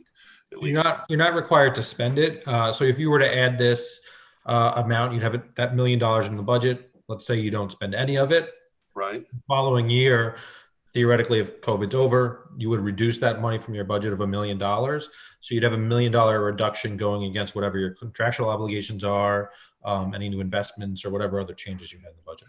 Okay, so it would just change the comparability year in, year out, but we're not required. That's not our fix. We must spend that much every year going forward. You don't have to spend that $1 million, but your total base is that. It didn't make sense intuitively. I just want to make sure I heard it right. And then the only other question I would have is, have we ever been in a situation where the board ran deficits for a period, and how did the board manage that? If anyone here can offer, I'm trying to get a little perspective. I don't recall, Dave, in my time on the board, other than what we've done over the last year. And I think we've done that well in terms of the tracking and working with the Board of Finance. People keep moving around. Sorry, Mrs. Achman. So I think we have to be careful. We're using a lot of terms this year, and there was some talk of it last meeting. We are not running a deficit at the moment, or so we've been told. We are running a projected deficit. That is very different. What Mr. Mooney was saying, and this goes to Dave's question to put a fine point on it, we have to budget for what we think is reasonable. We can't just say, oh, I want to do 3 months, I want to do 2 months. We can say we think 3 months is reasonable. We can say we think 1 month is reasonable, but we have to have reason behind it. It's not just pick a number or what would be good for the budget to pick a number. It's what do we think that we will anticipate? And part of that is so that the town can knowingly understand when it's approving our budget, what we're going to spend so it can ask taxpayers as it goes out with its taxes. They can choose to fund our appropriation a bunch of different ways, but it's not like pick a number and pick a number that works well. It's not, we cannot knowingly ask for an appropriation knowing that we will run deficit. So the projected deficit is because we didn't understand, and this is the point Mrs. Ritchie and I were making, is we didn't know what COVID was going to be. When our budget was approved, masks were still being debated. Whether schools would open would still be debated. This year, we know schools can open. This year, we know certain PPE will need to be in place. Therefore, we need to plan for them. We as a board need to decide based on the administration's recommendation, what is reasonable and what is not. But it's not just a matter of choice, right? Because Dave, I think you ask a really good question. It's not just, well, do we do 6? Do we do 3? It's what do we as a board think is reasonable to expect that the school system will need to pay for in the coming year for COVID? I thought months was reasonable. I would just respond. I mean, I agree. I think everybody here serves with a commitment to take their role seriously, to listen to information and give their best judgment at the time on the information we have. So I don't think anybody here is doing anything than acting in the best interest of the town as we understand the situation. So I think, yes, everyone is being responsible. It's a very simple concept that we have to act responsibly given what we know. And I think everybody's trying to do that. So my question was just to inform whether we can do it at 3 or 6 months. And also the question is, having these numbers come in at this stage, just making sure we understand it so we can vote in a responsible fashion. Thank you, Mr. Brown. Are you set, Mrs. Ackman? Yeah. Thank you. Mrs. Parent? This may be asking for a crystal ball, which no one has, but has there been any discussion from the medical experts of what they're projecting for next year at the state level? Has there been any guidance at any point? Or are we just kind of going out there alone and trying to estimate what we all think who are not experts on COVID? Thank you, Ms. Parent. I would triangulate that data, but I would say the discussions that I've been part of would indicate we're going to be in some sort of COVID-related situation in September. That would be my takeaway from the conversation from the State Department of Education, Department of Public Health, and our health officials. I think in terms of planning, I certainly would be very deliberate and go back to them for, well, I would go back to them, to be honest with you, just for clarification again, but and for their best thoughts. But that's what I would take away from the conversations that I've had, and that includes every week we have multiple meetings with the Department of Public Health and our health officials. So that's on a regular basis and get that feedback. But that's what I'm hearing. But again, no one has issued anything on paper. No one has issued any recommendations or guidance at this particular point. Right. So just building on that. So that means if we're in some sort of COVID-related situation in September, that means that we will need to break the extra sections and have the extra staff as we do this year, correct? I think the proverbial guidance and wisdom is it'll be minimally around social distance, and if that's the case, yes, that's what we'll have to do. I mean, I think, Mrs. Parent, it's a good point. You have to time it, and we're working through this budget process before the state is organized around when teachers will get vaccines, when the rest of the public will get vaccines, when younger folks will have the ability to get vaccines. So all that'll play out over the summer. So chances are, as that plays out, at least social distancing continues to be in play. PPE continues to be in play, different things like that. Mr. Sini, I believe you had your hand up. You just have to unmute so we can hear you. My apologies. Thank you. So again, given the late hour, literally, that this has been introduced, I think we got to be very methodical and careful and truly understand the MBR implications. I understand we don't budget to MBR, but we typically don't budget non-recurring items, if you will, that we don't anticipate, in the long future to impact our budget. So I think it is careful, and relying on legislative action within the very short timetable of the budget discussion is, I think, would be a little risky there. Duke, I do appreciate you had a conversation with the attorney, but we've also heard districts handling this very differently, if you will. And I think it would be very helpful for this board and maybe other boards in town to best understand Mr. Mooney's opinion on this matter, so we can ask some of these questions directly to our legal expert and how to handle it and understand the differences between districts and given his breadth of knowledge around the district. So I support kind of the concept. I just want to make sure we don't make any mistakes at this late hour by appropriating such a large dollar amount and then having consequences down the road. So just from a due diligence and proper process and methodical approach, I think is really important. Maybe we call a special meeting of some sort so we have access to Mr. Mooney as a board. Thank you, Mr. Sini. Mrs. McCammon. Small question, but Alan, and Rich, I just want to double check that I understand clearly that this is a preliminary list, but it does still need some reconciliation against some of the other numbers that have been floated out there and some additional work that you all are doing. Is that correct? Or this is the final list? So reconciliation against, when you say, Gail, the other numbers floating out there, are you talking about the ad cut list or? I think so, but really my question, Alan, is the list that Rich just showed to us the final list or not? It's a final list as of today for 90 days of the school year. Thank you. 6 months.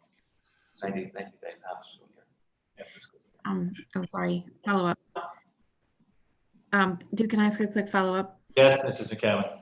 And then do we need to budget for any of the decommissioning of a COVID environment? You don't have to answer that now, but. I'm thinking of what those things are, and I'm sure you can help me think of what those are, but. I'm sure that I would imagine it wouldn't be so large, but I'm just asking, getting rid of all the plexiglass and the, rearrangement work that has to be done when we move back into a more typical operating environment. Is there anything that should show up from a budgetary perspective? I just have to ponder that and have that discussion with Rich. So maybe, happy to continue Mr. Brown. Thanks, Duke. I was just going to second Mr. Sini's comment earlier.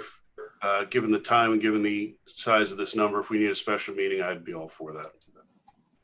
Thank you, Mr. Brown. I think if I could just take a sense of the meeting in that I think we want to continue, I think overall budgeting, I'm just saying it, you can agree or disagree. Having some kind of COVID budget makes sense. I think legally, in terms of our responsibility, it makes sense. We have to look at a COVID budget going into the next year. I'll do some work with other boards. I'll speak to Mr. Mooney about an ongoing conversation. I'll speak to the other boards. I think Mrs. McCammon brought up a point, and I think other boards have done this. They may not be building a COVID budget, but they may have gotten a lapsing account, or they may have gotten an allocation or an appropriation already. So I think there's various mechanisms that other towns may be using. So I think it makes sense to have a conversation with some of the other boards in town and get their overall thought process. I think if the administration could continue to fine tune these numbers, if anyone has additional questions or comments, I think we have kind of a tight timeline to continue the dialogue as we move through this budget process. If there's a special meeting needed, I think we can do that to continue the dialogue around that. So does that seem fair to move this forward? Any additional thoughts or comments? I would just say, I'd just say that Mr. Mooney's advice to us was to budget for this. Right. And what he does for the other districts, or why they don't do it, or there are other vehicles for them to do it, or otherwise, and some people may not take his advice. Before we use Mr. Mooney's time, I'll speak to the other boards in town and get their thoughts. And if we need any further dialogue with Mr. Mooney, we'll go down that path. Yeah, I mean, Duke, if we can't meet with him, some sort of written recommendation would be helpful too. So maybe I can communicate that in an email to you, or so that can be sent along to the rest of the board. All right. Any other further questions or comments? All right. Anything else to add, Dr. Adams? No, just for clarification for next week that we'll go through this. Yep.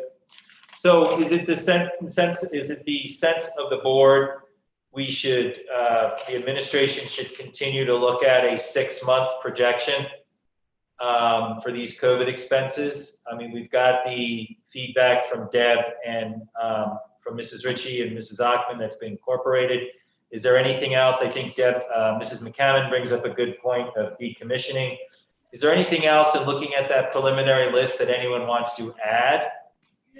I would just throw out, Duke, maybe 6 months is the right number. Maybe it's 3, maybe it's 4.5, whatever number the board thinks, in their reasonable judgment at this time, that would be it. I wouldn't pick 6 just to pick 6. So whatever that is, I'd love to hear the board's best thoughts at this time. So I'll open it up to the board's best thoughts at this time. Do you have a specific time frame, Mr. Brown? I don't, but I haven't been in touch with our, health department or any of the, science department to get any estimate on that. This question hasn't come up. So if that question can inform the superintendent's decision and that can be relayed, then I'd appreciate that. Yeah, and Dr. Adley, to that point, Dr. Adley will start that conversation and see if there's a feel out there for a time frame. Well, again, this represents 90 days or 5 months, 5 months. Okay. Break, so that's okay. Mrs. Achman. So again, I'd say that 6 months was my best guess. at a time when we weren't discussing this. So I would take the administration's recommendation for what is the best. And if that's longer or shorter, I think the board needs to hear that. I also think the board needs to go through this list. I'm seeing it for the first time as well, and it's a very big number. And if we have questions, I don't know, Mr. Chairman, are you recommending we send those in and they're distributed to the board? Like, it is an incredibly tight timeline, and $1 million is a lot of money. I guess what it is I think board members need time to do their due diligence. And we can't do that without talking to the administration. So maybe it's a special meeting, as Mr. Sini suggested, but how do we proceed? Because I don't know how to evaluate $1 million without some time. So what else? I don't disagree with you. So do you want to send this list out, or do you want to fine tune this a little more before we send this out to the board? Well, that's gonna have to go out to the board tomorrow, even if I had to fine tune it, it would Right. be out tomorrow. Okay. So we can do that we can get this out to the board. So we'll send this out to the board, Mrs. Achman. We'll have conversations with the health department, with other boards in town, just to kind of socialize this with them. What are you thinking on a timeline? I mean, what are your thoughts? And I would say as you look through this, then forward any questions into me that we can share with the board and the administration. Can I ask a question, Duke? Don't we have, you sent around, we have a meeting with the Board of Finance on the COVID expenditures. Could we perhaps do a special meeting prior to that? You'll be rolling into that. I imagine it'll come up at that meeting as well, right? That would have to be a special meeting tomorrow night. No, I'm saying prior to, like, if that meeting's at 5:30, if we met at 5, or yeah, I don't know, but we already have that meeting, and I imagine it's going to come up there as several members are on this call. That's an option. Mrs. Ritchie? Sorry, I'm having a coughing fit, and now I've lost my train of thought, so I'll come back to me. Guys, I'm sorry. Mr. Sini? I think that's been warned as a special meeting, so that can't come up. If the agenda's been set. So I really think it's important that, we meet as a body, don't do this over email. And again, I get the questions, but we have an opportunity to sit down as a body with more input. Again, I think it's really important that we hear directly from the attorney to understand the differences, between districts, and the difference. We talked about it as a board, but how we were able to, meet statutory requirements in this year, operating in a deficit of what we had budgeted. I know we didn't ever go into deficit in terms of cash flow, but really understand all these questions. John, what I was suggesting is we piggyback off that meeting, which we'll all have to be zooming into, I assume. So to have our meeting prior to that as a board. Right. But I'm sorry, Katie, you said something like, I'm sure they'll be addressing that. And I'm not sure they can, because they're just talking about the appropriation based on the special meeting. Yep. I think Mrs. Stein was just using it as a time that we'd all be focused on the second meeting anyhow. Mrs. Ritchie, now that you're not coughing. Thank you. I don't want to give too much work, and if it's too much work, please don't do it. But it would be great to, Rich, you just do such a nice job with all of our finance committee presentations. So it might be helpful to have some sort of narrative to go along with this, just explaining the rationale behind these costs that you've included. And I know why I included my costs, but I'm just a minion. So I would love to hear from the experts why they included their costs. Thanks. Mrs. Achman. So I agree, hearing from Mr. Mooney, even maybe a memo, because I do think it's a lot to throw on board members to understand. I don't think it's relevant necessarily. Well, I think we have to understand his guidance to understand how we're making decisions. I think that would be very helpful. I think also then I agree with Mrs. Ritchie to have some narrative of why this and why not, and why 90 days versus 45 or 180. I think as we look at these numbers, we need to understand them a little bit more. And then I think as a board, we actually need some time, just like we did in any other RC, to go down and press upon why this or why not that. So I think that this is now becoming an RC that we haven't had a chance to really look at. It's a big budget driver. And I think a strategy both around explaining it to the public, explaining it to the other boards is really necessary. So, you know, I hate to try to squeeze in another meeting, but I really do think we're going to have to. And if we can't get Mr. Mooney in person, then a memo would be very helpful. Thank you. Mr. Maroney. And just a point on this 30, 60, 90, whatever days we choose or which we're looking for. I think the other part for me is how, you know, Dr. Adley mentioned that the teachers is a fixed cost regardless if we do 1 day or a year. So that's 36% of that, or 362,000 if my memory serves me. It doesn't matter if that's 30 days or 90 days or whatever, that would be a full year's cost to hire the teachers to have social distancing in that. Are there any other costs in there that are similar, or is everything then just based on prorated costs for that time? So I think Mr. Maroney brings up a good point. I think where we switch between learning models with the monitors, the agreement is they're not paid if they don't work. So I think you almost have to break out here. If we start out with these 5 sections for social distancing, is that contractual for the full year? So it's really not a 6-month forecast or a 90-day forecast, right? That's for the year. Okay. Okay. So I think we should break that out, understanding what's contractual that we would have to ride out through the year versus what can stop once we're back in school and don't need social distancing. Lunch monitors go away, but those sections may have to stay contractually, right? Yes. Okay. Mr. Brown. I think Tara was first, but. Oh, sorry. Go ahead, Mr. Brown. Tara. I guess I'll go. I just following up on that thought. I don't know if we could get like a per diem cost. Again, we may not know how many diems, but we could, just get a sense of that versus the fixed costs we're obligated if we open. Mrs. Achman. So I will say, I was aware that we could not budget for teachers for a partial part of the year, which is one of the reasons why in my proposal, out of the 8 positions I think we required, I put forward 4, knowing that we had a intact budget control inside of our budget. And so the board may want to consider if we're look to make reductions there, keeping budget control fully intact as a mechanism, and then only budgeting for a part, knowing we have a mechanism at our disposal. So that's what I mean. I think we do need to push upon this list. I've been thinking about this for a couple of weeks. I think so has Mrs. Ritchie, but I understand other board members have not.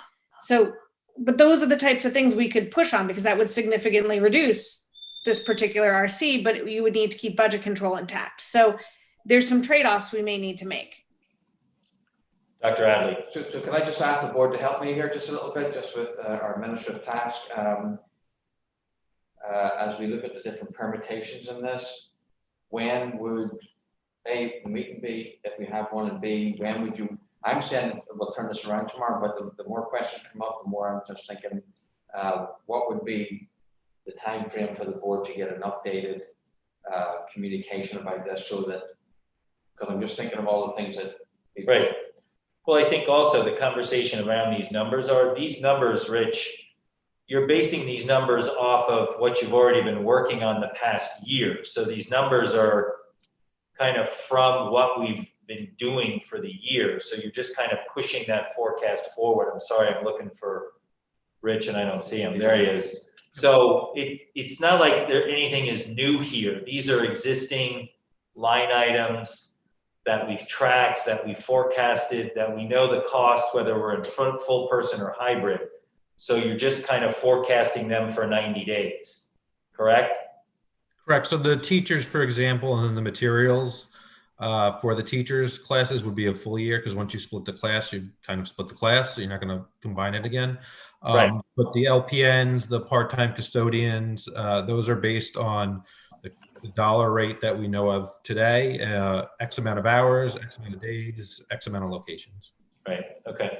So I think the important question is, what information can we get from the health experts as to their thought process on what the fall looks like? Have the conversation with some of the other board committees in town about what we're doing. Look to schedule a special meeting within the next day or so. So what timeline do you need? Do you need a day and a half? And is there anything a board member wants to add to this that they want looked at? I mean, these are kind of standard line items in the RC that we've been working with all year. So there's nothing new here with respect to that. Mrs. McCammon? So Duke, I ask that as you do your perambulations and talk around town or with the attorneys, or we do as a board, that we also discuss the fact that while we can, as you pointed out, a lot of these costs are things we can anticipate because they're based on last year's experience, but there may be things going into this coming year that we cannot predict. So if you know, what are people recommending in terms of how they're thinking about unanticipated costs? Again, I would assume it's a special appropriation, but how does that relate to flexibility? You know, let's say we do get a lot of kids in and we max out our budget control and we use the sections that we've outlined for COVID, and we have 4 kids who need a para, as we did a couple of years ago. How are we going to respond flexibly? You know, I know there's budgetary flexibility in different ways, but I just want us to be prepared to have a conversation as a board about the fact that we can predict what we can predict and not what we can't. Go ahead. I mean, ultimately, Mr. Cameron, I would come back to the board about if there was a resource that we absolutely needed, I would have to come back to the board. We may have to make adjustments within our own budget and or a appropriation down the line if that's what we needed. So if the expense of it was such a burden to the district. Mm-hmm. I think, Jill, to your point, we can forecast based on conversations with the health department, conversations with Mr. Mooney. Something unexpected comes up, you know, we're going to do what we need to do, but I think we have the appropriation process behind us and the Board of Finance to work through that, use that mechanism. Mr. Cini. Sorry, I'm hitting on all the legal stuff, but yeah, it's part of the discussion with Mr. Mooney. I want to know what reasonable from a legal standpoint represents. Like, what latitude do we have there? Because again, we're making a lot of assumptions around a lot of unknowns, at least what's been presented to us this evening. So I want to know what latitude we have on that subjective, word or meaning. All right. Any further questions or comments? Any additional information that we're looking for from the administration? We will get this out this evening or tomorrow. This evening? Sure, it's early. It's not Wednesday yet. It's not as if we can. I can print this page and send it to you, but I think you'll get it. You'll get it out within the next. We'll get it out as soon as you can. Rich needs to go feed his baby, I'm sure. All right. Do I have a motion to adjourn? Mrs. Parent and Mrs. Stein. All in favor? Aye. Any opposed? Thank you all. Thanks for the conversation. Have a good evening. Thank you for everyone online. Thank you. Michelle, thank you. Thanks, Michelle. You're welcome and have a good night.